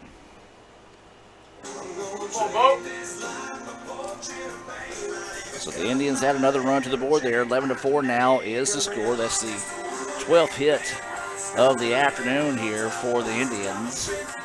And the infield is going to come in and kind of just talk things over here. Don't know if they've got anybody in the bullpen warming up or not, but coach is not going to come out in this situation. Maybe just... I don't see any activity down there in the bullpen. Getting a little encouragement from his teammates. Because now this will be Bo Rock coming to the plate. Bo is 0 for 2 with the sacrifice fly. He is struck out twice. So Bo is due in this situation. He's got runners on the corners with 2 outs. Bottom of the 6th, ICC has put 3 runs on the board to take an 11-4 advantage here. Runner goes. As that will be a stolen base to move into scoring position. That pitch missing low for a ball. 1-0 is the count. Yeah, trying to see if they get a little activity going there and see if Calhoun might bite on it and sneak that run in at third. When they unable to do so, the ball was kind of in the dirt, so catcher blocked it up, did a good job there. That pitch missing outside. 2-0 now is the count. Indians got someone getting loose in the bullpen across the way.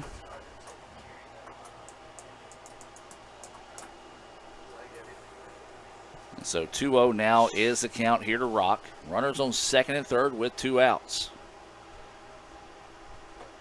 And that one missing outside. 3-0 now is the count. Yeah, good eye. Good, again, being patient at the plate. Not trying to just step out there and swing at anything. Trying to wait on your pitch. Got a 3-0 count here.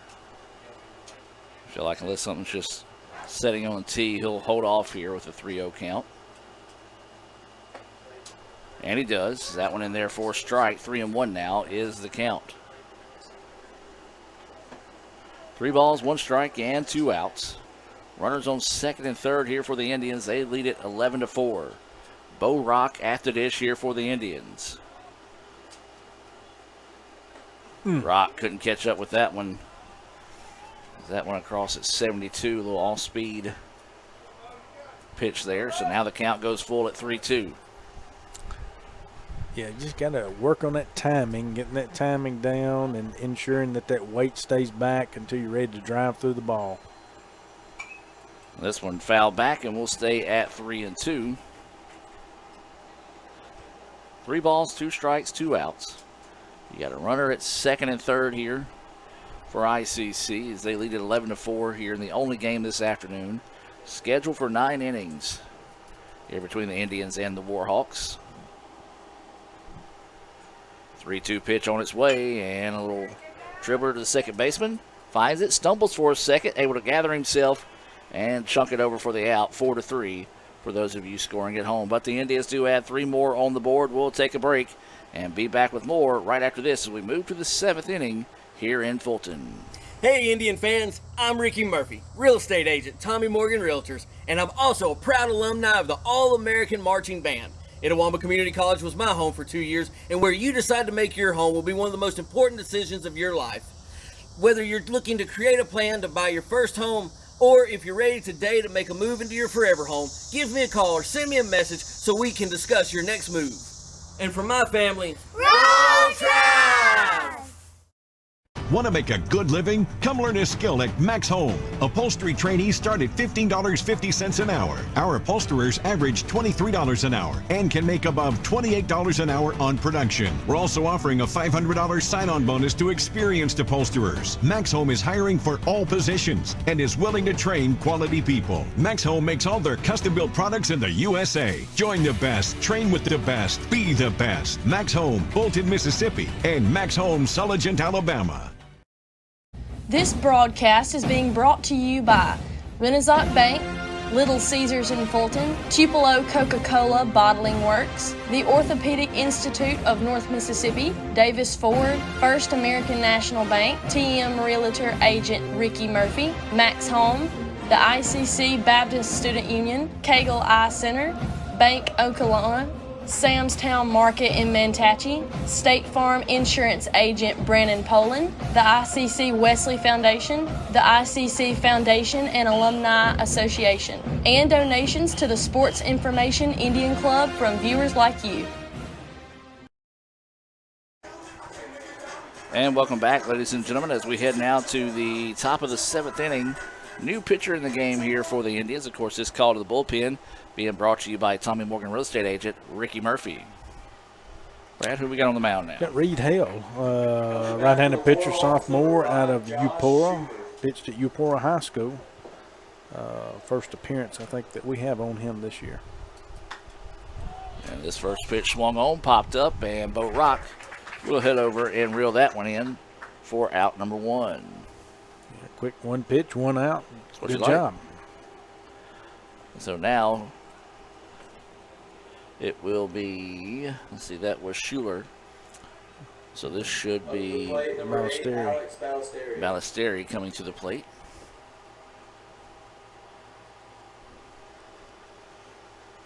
As that pitch finds the corner for a strike. 0-1 is the count. Well, this is one of those games right here, like a guy like Hall can come in, fill up the strike zone, get some quick outs, could possibly find himself in the rotation as we continue throughout the rest of the season here. That one in the dirt, tried to zip that one across a little extra. Is kind of caught the catcher that time. They're going to come up and walk that one out, and that one off the dirt at 83 hurts. Yeah, it could have stung a little bit. Give everybody a little time, dust the plate off, and shake it off, and come back. But you got a 1-1 count here. Again, one pitch, one out earlier, and now you got 2 pitches, 1 ball, 1 strike here. So Reed Hale, as you mentioned, is you never know. You can come in here in this situation and work your way into some middle relief or something like that as the season goes. As this one's popped behind us back here, it's going to be strike 2. We do have a answer on our trivia question on Twitter. Not really a trivia question, more of a poll, if you will. And it's Liz McCrory, Colin's wife. She says definitely blue. Blue with 2 exclamation points on her favorite type of Powerade. Yeah. That ball's on the inside part of the plate. The only thing I had trouble with blue is sometimes when you finish, it looks like you've eaten a Smurf. Okay, that makes sense. But I like it. It's got a great flavor to it. There's 3 guys to your left right now that has no idea what a Smurf is. Well, you just showed your age. It's ground ball to the second baseman. Throw across the way for out number 2.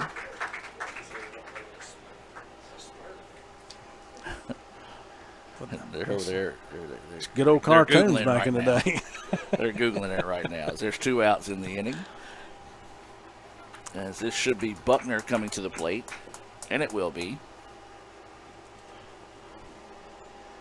Yeah, I like making references like that for things out of our childhood. Is that pitch missing for a ball? And just see some of our students' reactions sometimes. They're like, what? But amazingly enough, a lot of our students now, which is great, they love some of the music that we listened to back then, Gore. That is true. There's a swing and a miss there. 1-1 now is the count.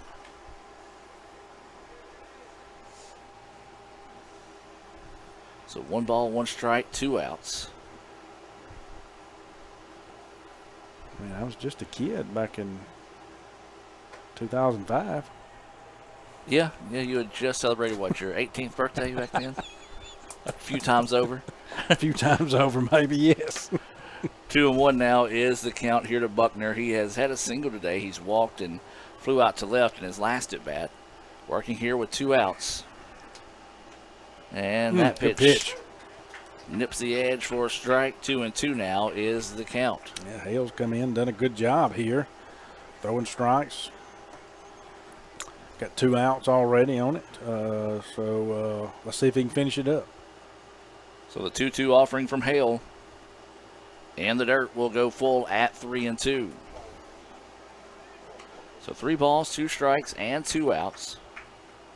This is Warhawks have done a good job today hitting with 2 outs in the inning. See if they can't spark something here with a 3-2 count and Hale on the hill for the Indians.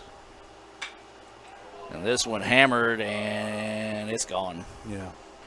Well, it's one of those the left fielder kind of posed for a second as if it was going to be a routine fly ball, but instead that was a solo home run, a no-doubter off the bat of Buckner. And the Calhoun fans go wild as it's now 11-5. So a big-time hit there by Buckner. We said it, Brad, though. They've been productive and got most of their runs or most of their work done today with 2 outs in the inning. Yeah, gritty team. They're not going to give up. Again, this is a 9-inning affair, and we're in the top of the 7th. There is no run rule in this game, and even if there was, the Warhawks are making sure that we wouldn't reach that run rule. And here comes trouble in Harbin as he chases this curveball. Is fouled up, and it will make the play just a few steps away from the fence. But they do get the solo home run off the bat of Buckner to add another run to the board. 11-5 is your score. We'll head to the bottom of the 7th and be back with more right after this. They say Diet Coke is a mom's drink. Well, you copied her jeans, her spin, her shoes, her scrunchie, and whether you realize it or not, her music. Now, copy her drink. Drink what your mama gave you. Hey, honey, could you help me with this? Today tastes like staying in. And it never tasted this good.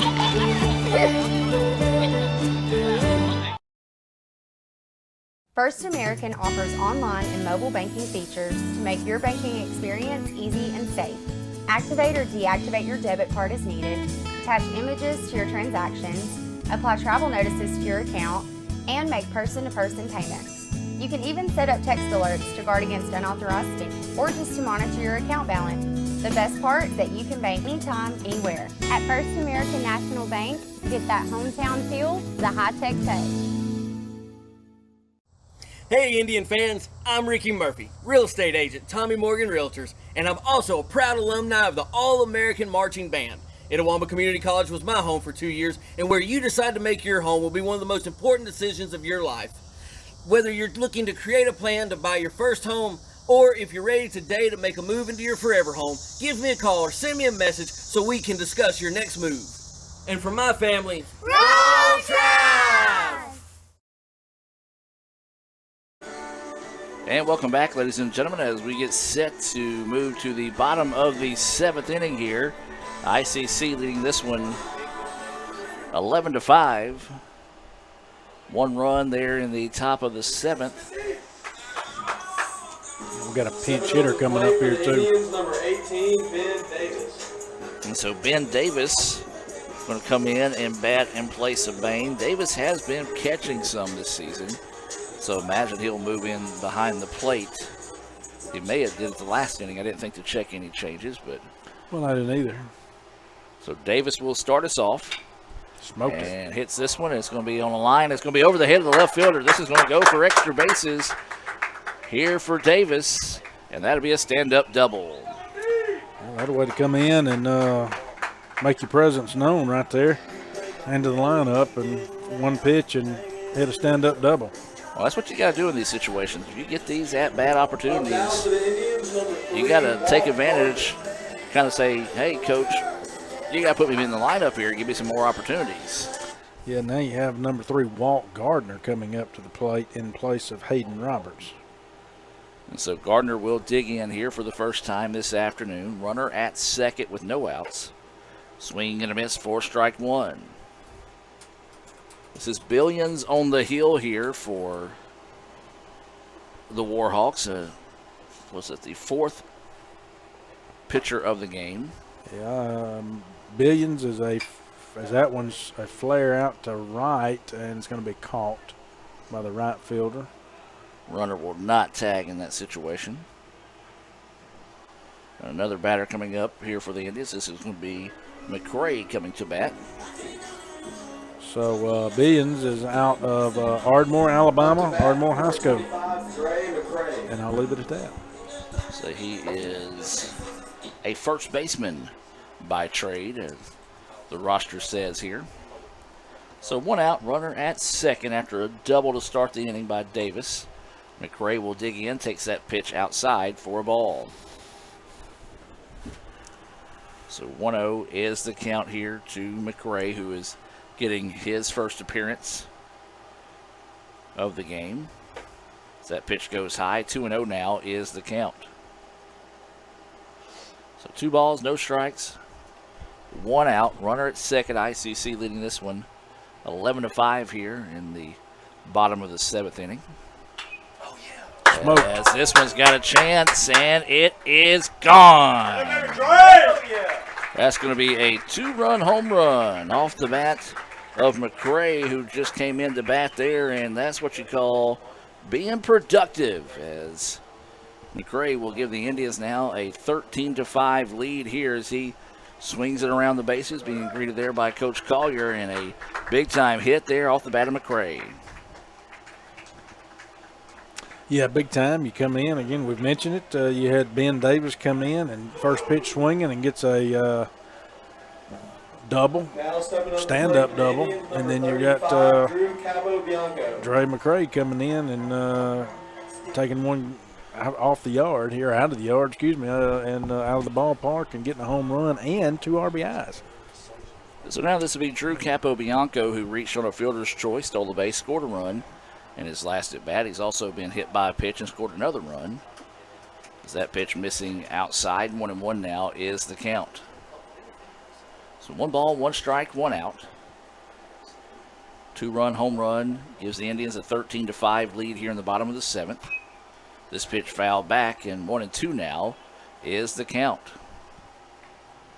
We invite you to follow us on Twitter at Let's Go ICC. Keep up with all the action throughout the year. See highlights, get links to stories, photos, and more. There's going to be a grounder up the middle. That'll go for a base hit there for Capobianco. You can also visit letsgoicc.com. We're doing something different with our baseball, softball stories this year. Something I wanted to try, and it's worked surprisingly well. So we now, obviously we give the full highlights of the game on YouTube, but we link certain plays as this pitch is going to be popped up. Second baseman will catch that one for the out.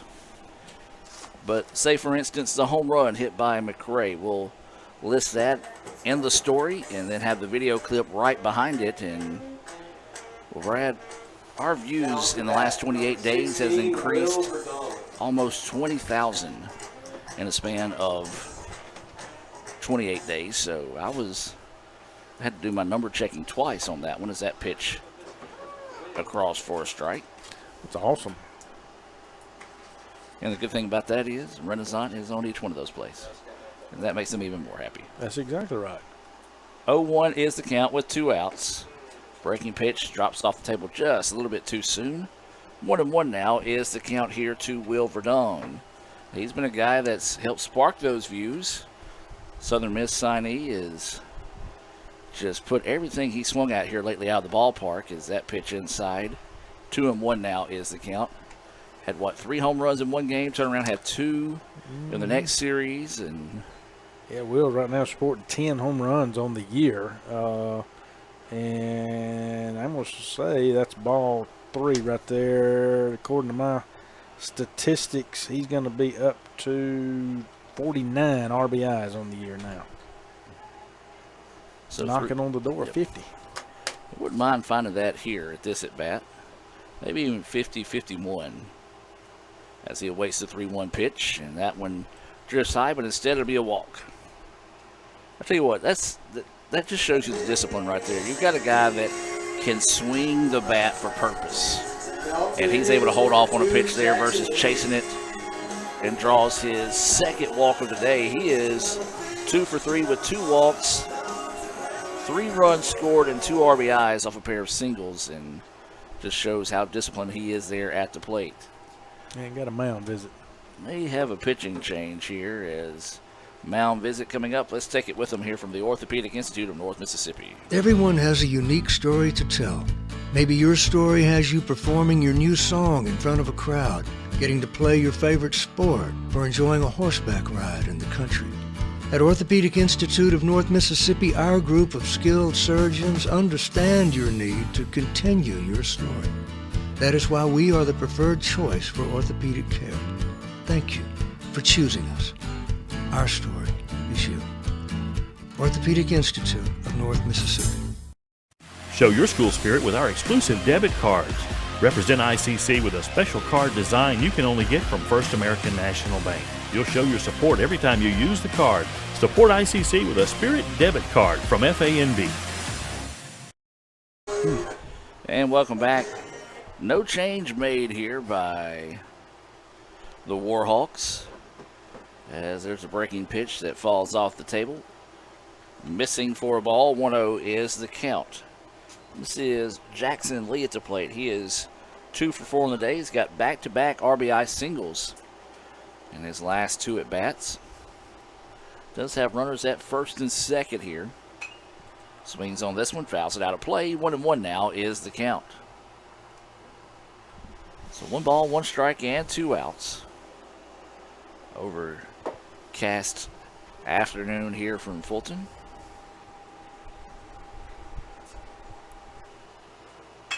There's a hard hit ball, and it's going to get through, and that's going to go for 3 straight RBI singles off the bat of Lee.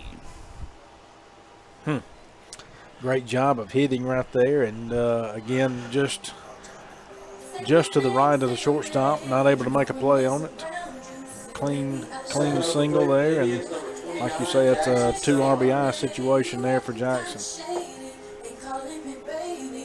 So now this will be Settlemyers. He's got 3 hits in a row. Go back to a 3-run home run. He's got a single and an RBI single. Indians lead this one 14-5 with 2 outs. Runners on first and second here in the bottom of the 7th.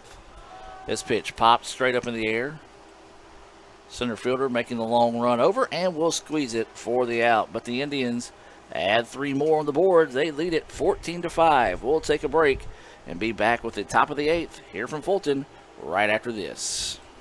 Ever since we opened our doors in 1964, Davis Ford in Fulton has been committed to providing the highest level of customer service and customer satisfaction. That level of commitment is shown in our 18 Ford President's Awards for overall customer experience. Whether you're looking for a tune-up, a trade-in, or a new F-150, the team at Davis Ford is here to serve you. Come see us today in Fulton. Call us at 662-862-3711 or visit us online at davisfordsales.com. Davis Ford, small-town dealership, small-town prices. Hey Indian fans, I'm Ricky Murphy, real estate agent, Tommy Morgan Realtors, and I'm also a proud alumni of the All-American Marching Band. Itawamba Community College was my home for 2 years, and where you decide to make your home will be one of the most important decisions of your life. Whether you're looking to create a plan to buy your first home, or if you're ready today to make a move into your forever home, give me a call or send me a message so we can discuss your next move. And for my family, Roll Travs!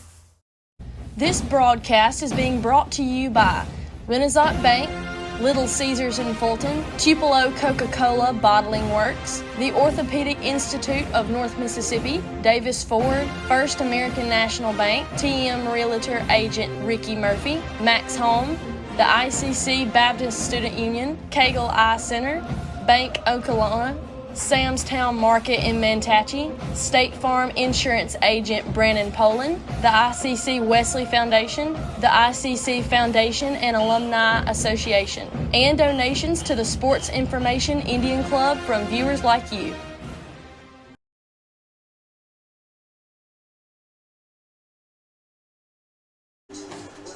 And welcome back, ladies and gentlemen. We're heading now to the top of the 8th. New pitcher in the game here for the Indians is called to the bullpen, being brought to you by your Tommy Morgan real estate agent, Ricky Murphy. Brad, who we got on the hill here? Got Reeves Crowder in here from freshman Ryan Hender, pitcher out of Ellisville, South Jones High School is where he did his pitching in high school last year. That first pitch wickedly across for a strike.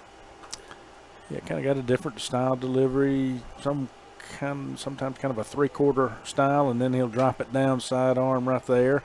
So it gives the Warhawks a different look than what they're used to. 0-2 now is the count, as this is Valera at the plate. He's 0 for 2 with the walk on the day, was caught in a rundown. Good pitch. As there's strike 3. Yeah, that motion, I'm just going to tell you, now it's got just a little different movement on the ball whenever you can drop that arm, and if you can pitch and you can throw from different arm angles, if you can throw three-quarters, if you can drop it down sidearm, you're just going to get different types of movement on the ball. And, you know, when that movement gets on that ball, makes it real tough on the batter up there at the plate. Now this will be Baker at the plate, and that pitch gets the corner again. As that one across for a strike. 0-1 is the count with 1 out. Took a little bit off of it that time, and it's across for a strike. 0-2 now. And the Calhoun first base coach didn't necessarily like that call there and said that one was up too high for a strike call. And you better be glad the home plate umpire's a nice guy, because could have easily rung him up on that one if he had wanted to, even though it was outside. Here the Columbus Air Force jets flying by as that pitch missing. 2-2 now is the count. That's something Calhoun's used to. They're an aviator school. They've got the planes flying all around campus. Of course, the Air Force Base using the waterway as a track to kind of follow their flights as this ball fouled off, and the third baseman will reel it in for out number 2 in foul territory. And now there's 2 outs here in the inning, and should be Gallops coming up. Yeah, good job by Verdun over there at third to move into foul territory and keep his eyes on the ball and make the catch. Again, as he's practiced here, but if you don't play or practice here, that dip off over there to third on third base side, sometimes that's a strike. Is kind of treacherous at times, but it does help our field drain so very well. Reason why we're able to play today. 0-1 is the count. This one popped up.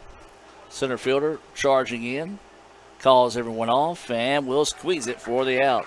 So a 3-up, 3-down inning there, and a good-looking inning for Crowder, as he has a Renaissance Bank strikeout along the way. We'll head to the bottom of the 8th inning. ICC leading at 14-5. We'll take a break and be back with more right after this. Kirk Herbstreit is a man of many talents. Not only an athlete and a sportscaster, but also an expert cartographer.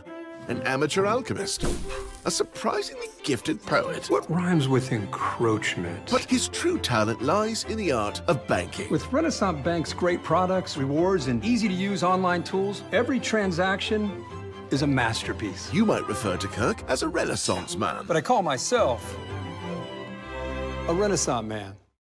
Everyone has a unique story to tell. Maybe your story has you performing your new song in front of a crowd, getting to play your favorite sport, or enjoying a horseback ride in the country. At Orthopedic Institute of North Mississippi, our group of skilled surgeons understand your need to continue your story. That is why we are the preferred choice for orthopedic care. Thank you for choosing us. Our story is you. Orthopedic Institute of North Mississippi. Is the leading cause of severe vision loss in adults over the age of 50. Symptoms are gradual loss to see objects clearly. Objects appear distorted in shape. Dark or empty areas appear in the center of your vision. In a comprehensive eye exam, your optometrist will perform a variety of tests to determine if you have macular degeneration. For questions or concerns, call Cagle Eye Center in Fulton at 862-EYES, providing professional comprehensive eye care to the people of Itawamba County and the surrounding areas. CagleEyeCenter.com.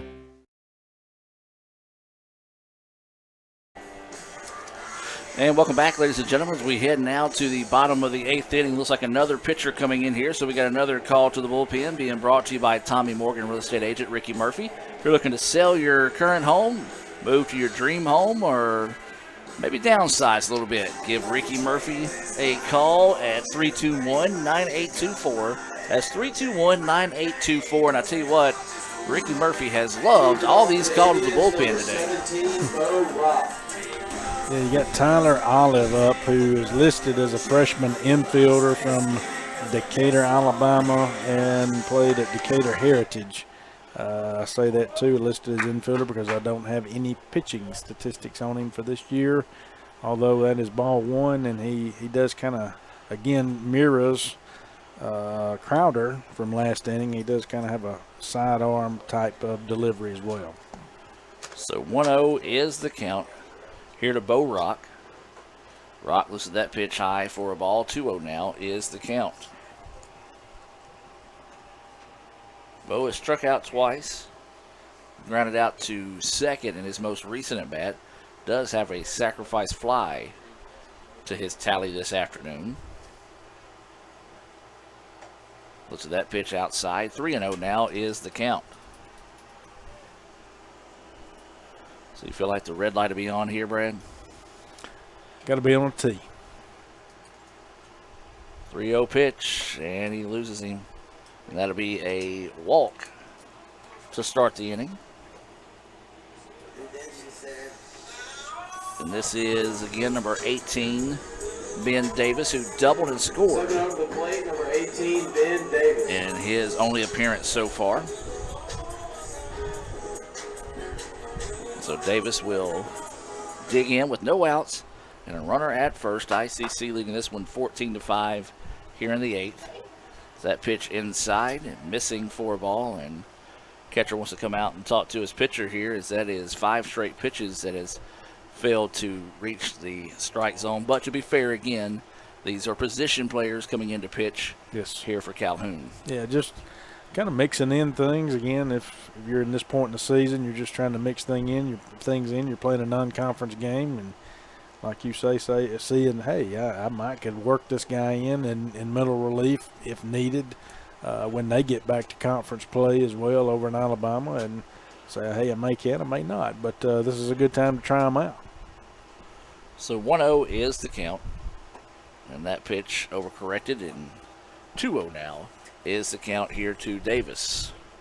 Runner at first, that is Rock, who started the inning off with a walk. Wind blowing out to center field. That one missing. 3-0 now is the count.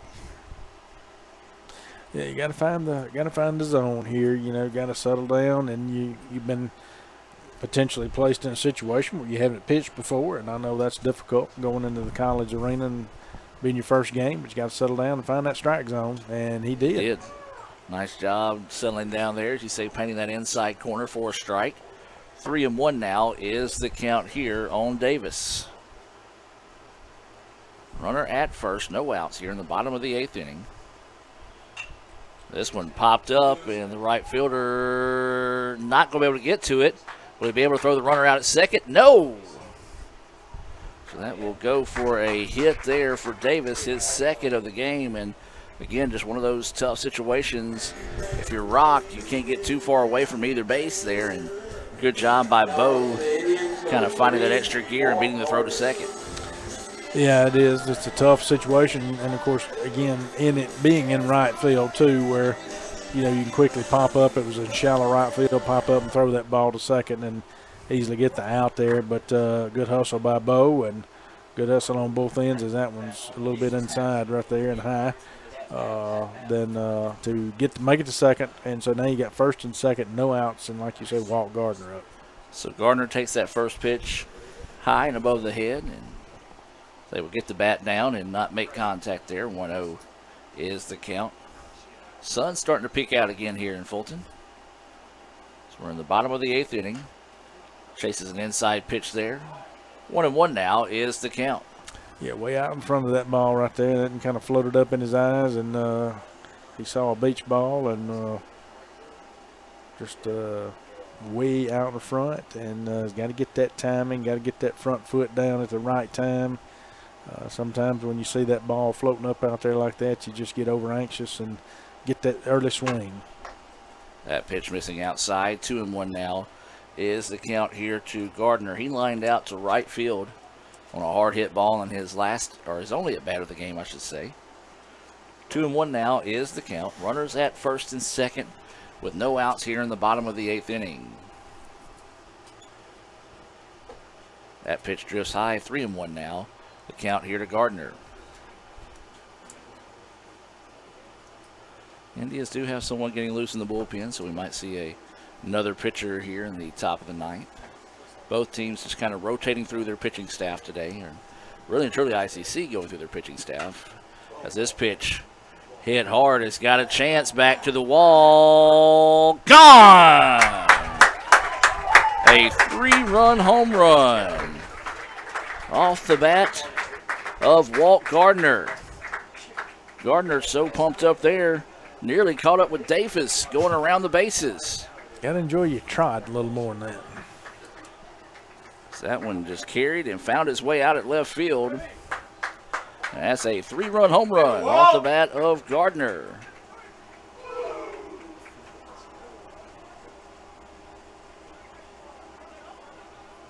So now this will be McCray, who had a 2-run shot in his last at bat.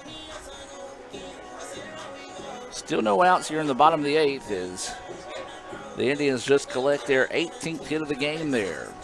Between teams, both squads here, how many home runs have been hit today? So 2 for Calhoun. 1, 2, 3. Is that right? Let me just, that pitch across. 1-1 now is the count. Yep. So 2 for Calhoun, 3 for 5. ICC. So 5 total. So there's a hard hit ball. Shortstop finds it, zips it across in time.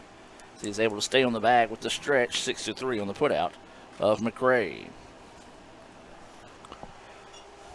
So now we'll go back to the top of the lineup here, and it'll be Drew Capobianco. Drew Capobianco. With 1 out and nobody on here in the bottom of the 8th inning.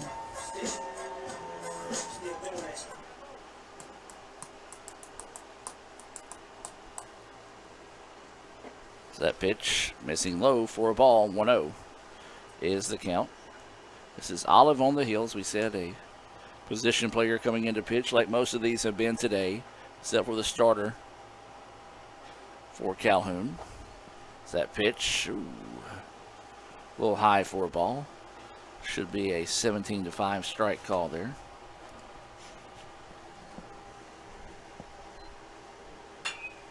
As Cap hits this one hard, center fielder drifting back to the track and makes the catch a step away from the wall for out number 2.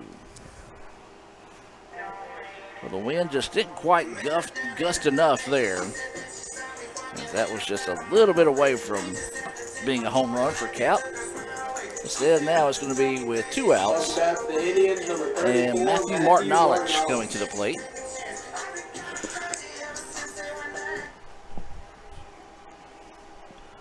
Marty will dig in. Looks at that sidearm pitch up high for a ball. 1-0 is the count. Remind you to visit letsgoicc.com. Follow us on social media. Let's Go ICC on your favorite platform there. Is that pitch missing for a ball? We'll keep you updated on the rest of the schedule for athletics this week. I know tennis was in action today, a big matchup against Meridian. That's why I was wondering if you'd heard anything on them. I will check in on that in a second. There's a big, healthy swing and a miss. 2-1 now is the count. Yeah, Martinovich way out in front of that one there. Like you say, got a 2-1 count here on him. 2-1 pitch coming, and that one drifts inside. 3-1 now is the count.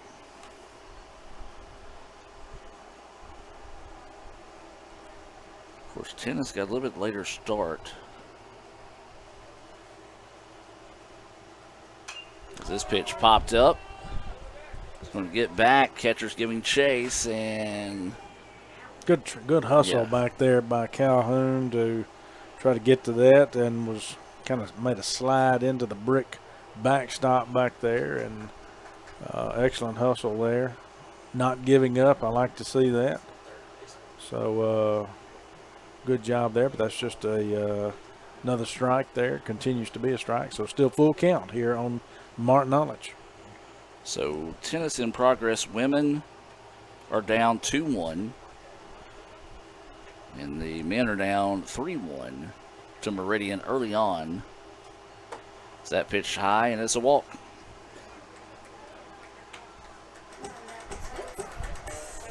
And so that walk will send Marty down to first. That's his 6th at bat of the game. Now at the plate, and now this is Will going to be Will Verdong coming to the dish with 2 outs and a runner at first. Indy is leading this one 17-5 here in the bottom of the 8th. Verdong takes that pitch inside for a ball. Well, did anyone else ever respond about our Powerade? They did not.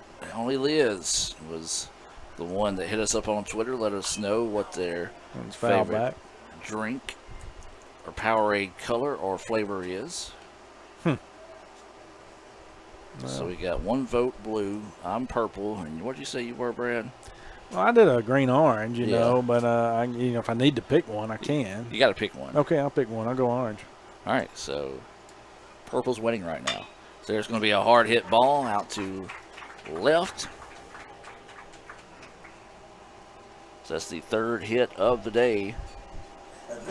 And you might be saying, well, hold on now. There's 1 vote purple, 1 vote blue, 1 vote orange. How is purple winning? Yeah. Well, I'm the one that counts the votes. Well, hold on. Okay. Before you get too frisky with your numbers here, we're going to turn to our help up here. And what's your favorite Powerade color? Orange. Got another orange. That one don't count. Can't help it, sorry. That one don't count. Got another blue. That one don't count. Favorite Powerade color? Got another orange. I didn't hear any of those votes. I said they have to be sent across on Twitter, so there we go. That pitch missing for a ball. I was just trying to get you some more votes here. And there's 2-0 now is the count after that single by Verdong. That was his 3rd hit of the day. He is 3 for 4 with a pair of walks. As this is Jackson Lee, who has had 3 straight RBI singles. That pitch missing there, 3-0 now is the count. So 3 balls, no strikes, 2 outs. Bottom of the 8th here. And that'll be a walk. Well, Phil Mickelson will be back at the Masters this week. Okay. Kind of some of the bad Yeah. publicity going with LIV versus PGA, all of that. Yeah. But we got a little mound visit here. But, yeah, Phil, well, he's making the Masters return. He's a 3-time Masters champ, I think. I believe he is. And it's one of those that I understand what the PGA was doing, saying, hey, you're either going to play with us or play with them. And then they realized a lot of their star power left that draws some of the, I'm not going to say traditional crowd, because the traditional crowd is going to watch, but it's the non-traditional crowd, your common folks that are going to turn in and watch the Masters. You don't have a Phil, you don't have a Tiger, you don't have those household names, then you're going to be less apt to watch. And lower viewership means, well, not going to be able to get that money in. So I do like the fact they are letting them play, though. Yeah, and of course Tiger was talking too. I know he's been mentioned here that doesn't know how many Masters he has left, but that's always his course. Yeah. I mean, that's his course. That's one that I feel like if he's going to go play a course in a PGA tournament, I know he's got his own courses that he's helped design and all that, but if he's got one of the majors, he's going to go to the Masters. Yep. Because when he won it, how many years ago? Just 3? Just 4 years ago. Yeah. So I mean, the heck of and then of course can't forget the year that he won. Whenever if they would have had the traditional cutoff, he would have been the only guy playing on Sunday. That's right. So I mean, he's one of the. I mean, that Masters, he's owned it out there in Augusta. So I think didn't he build a course? And we're rambling here, folks, because we've already exceeded our runs and sponsorships by 2 today. But didn't he build a course somewhere in Missouri where it has like an extra hole that's surrounded by mountains and water? I wouldn't doubt it. I think if I'm thinking right, I can't think of the name of it, but I know it's what they call traditionally the 19th hole is where you and I would hang out at, but this is the real traditional an actual 19th hole. But yeah, that's something I wish I still did, was play golf regular as I did back in the day. You know, and of course you, and rightfully so, you played college golf, way better golfer than me, but I did enjoy playing golf and used to play quite frequently myself, especially when back in my coaching days. Clubs hadn't been out probably in about 3 or 4 years, Adam. My clubs break out once a year as this pitch is fouled back and out of play, as this looks like number 4 now pitching. Harbin coming in to pitch. Settlemeyer's at the plate, but they will break out at least 2 more times this year as the golf team is hosting. Settlemeyer's turns on this one. If it's fair, it's out of here. It's not. It's foul. Boy, that was a long ball there. But the golf team hosting a tournament sometime in June out at River Birch. And then the football team hosting a tournament in late June out at Tupelo National. You can visit letsgoicc.com. When is the football one? I'll say June 22nd. And for some reason, June 10th is jumping out of my mind about the golf tournament. As this pitch was fouled off, and we'll stay at 0-2. Are those 4-men scramble? They are. 4-men scramble. 4 people scramble. Yeah, 4-person. I'm sorry. Yeah, 4-person scramble. Hey, I'm going to tell you. I'll say this. If I do put a team in, I'm going to try to get Kelly Beth to play. She can swing a golf club. Now, me and her may argue the whole time, but as this pitch popped up, center fielder will jog in and will make the play for the final out. As the Indians put 3 more on the board here in the bottom of the 8th, we'll head to the 9th inning. Indians 3 outs away from closing the door on this one. We'll be back with more right after this. Kirk Herbstreit is a man of many talents. Not only an athlete and a sportscaster, but also an expert cartographer, an amateur alchemist, a surprisingly gifted poet. What rhymes with encroachment? But his true talent lies in the art of banking. With Renaissance Bank's great products, rewards, and easy-to-use online tools, every transaction is a masterpiece. You might refer to Kirk as a Renaissance man. But I call myself a Renaissance man. This broadcast is being brought to you by Renaissance Bank, Little Caesars in Fulton, Tupelo Coca-Cola Bottling Works, the Orthopedic Institute of North Mississippi, Davis Ford, First American National Bank, TM Realtor Agent Ricky Murphy, Max Home, the ICC Baptist Student Union, Cagle Eye Center, Bank Okolona, Sam's Town Market in Mantachie, State Farm Insurance Agent Brandon Poland, the ICC Wesley Foundation, the ICC Foundation and Alumni Association, and donations to the Sports Information Indian Club from viewers like you. Hey Indian fans, I'm Ricky Murphy, real estate agent, Tommy Morgan Realtors, and I'm also a proud alumni of the All-American Marching Band. Itawamba Community College was my home for 2 years, and where you decide to make your home will be one of the most important decisions of your life. Whether you're looking to create a plan to buy your first home, or if you're ready today to make a move into your forever home, give me a call or send me a message so we can discuss your next move. And for my family, Roll Tribe! And welcome back, ladies and gentlemen, as we do have another call to the bullpen being brought to you by Tommy Morgan Real Estate Agent Ricky Murphy. This is going to be Ferguson taking the hill here for the Indians. Jay Ferguson coming in to pitch. There's a freshman out of South Haven, North Point Christian, where he did his pitching. And he does have one appearance on the year with 1 inning pitched. Give up 1 hit, 1 run, and that's his statistics on the year. And so he will come in here. His first pitch missing low for a ball. We're on the top of the 9th inning.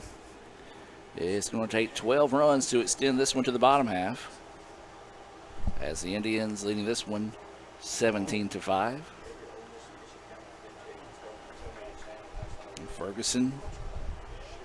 This should be Stewart at the plate. Grounder to third. Long throw is in time for the out. Yeah, high chopper there. Good job by Verdong to field that. Kind of had to hop up to field it because that chopper took a very high bounce down there down the third base line. So long throw, as you mentioned, over to Rock over there. And again, great defensive plays there by the Indians. He gets the first out of the inning. And now we'll go top of the lineup here to Soto for the Warhawks. Swings on the first pitch he sees, pops this one up. Center fielder will drift back, takes a few hops, and reels it in for out number 2. So 2 away now. This will be Schuler coming to the plate. We'll have an extremely abbreviated version of the Renaissance Bank postgame report coming your way at the conclusion of this one, as the Indians are just 1 out away. But again, this is where Calhoun has been good today with 2 outs on the board. It's that pitch missing low for a ball.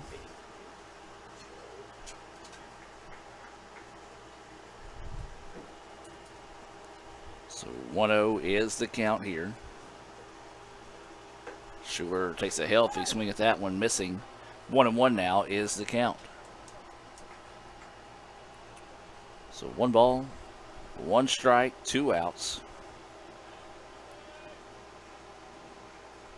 Swing and a miss for strike 2.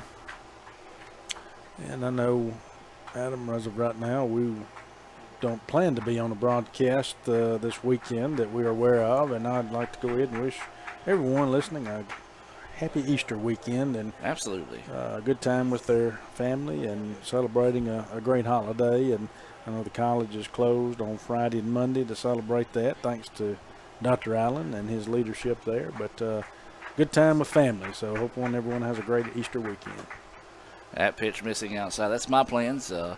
Haven't had a chance to go back home since Christmas, so we're going to spend the right now a couple of days is planned to head back home, see Mom and Dad.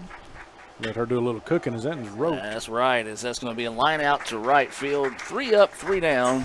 Go the Warhawks. And the Indians do pick up the 17-5 win. ICC 17 runs, 19 hits, 1 error. You got 5 runs, 8 hits, 1 error on the part of the Warhawks. They fall to 6-24 overall.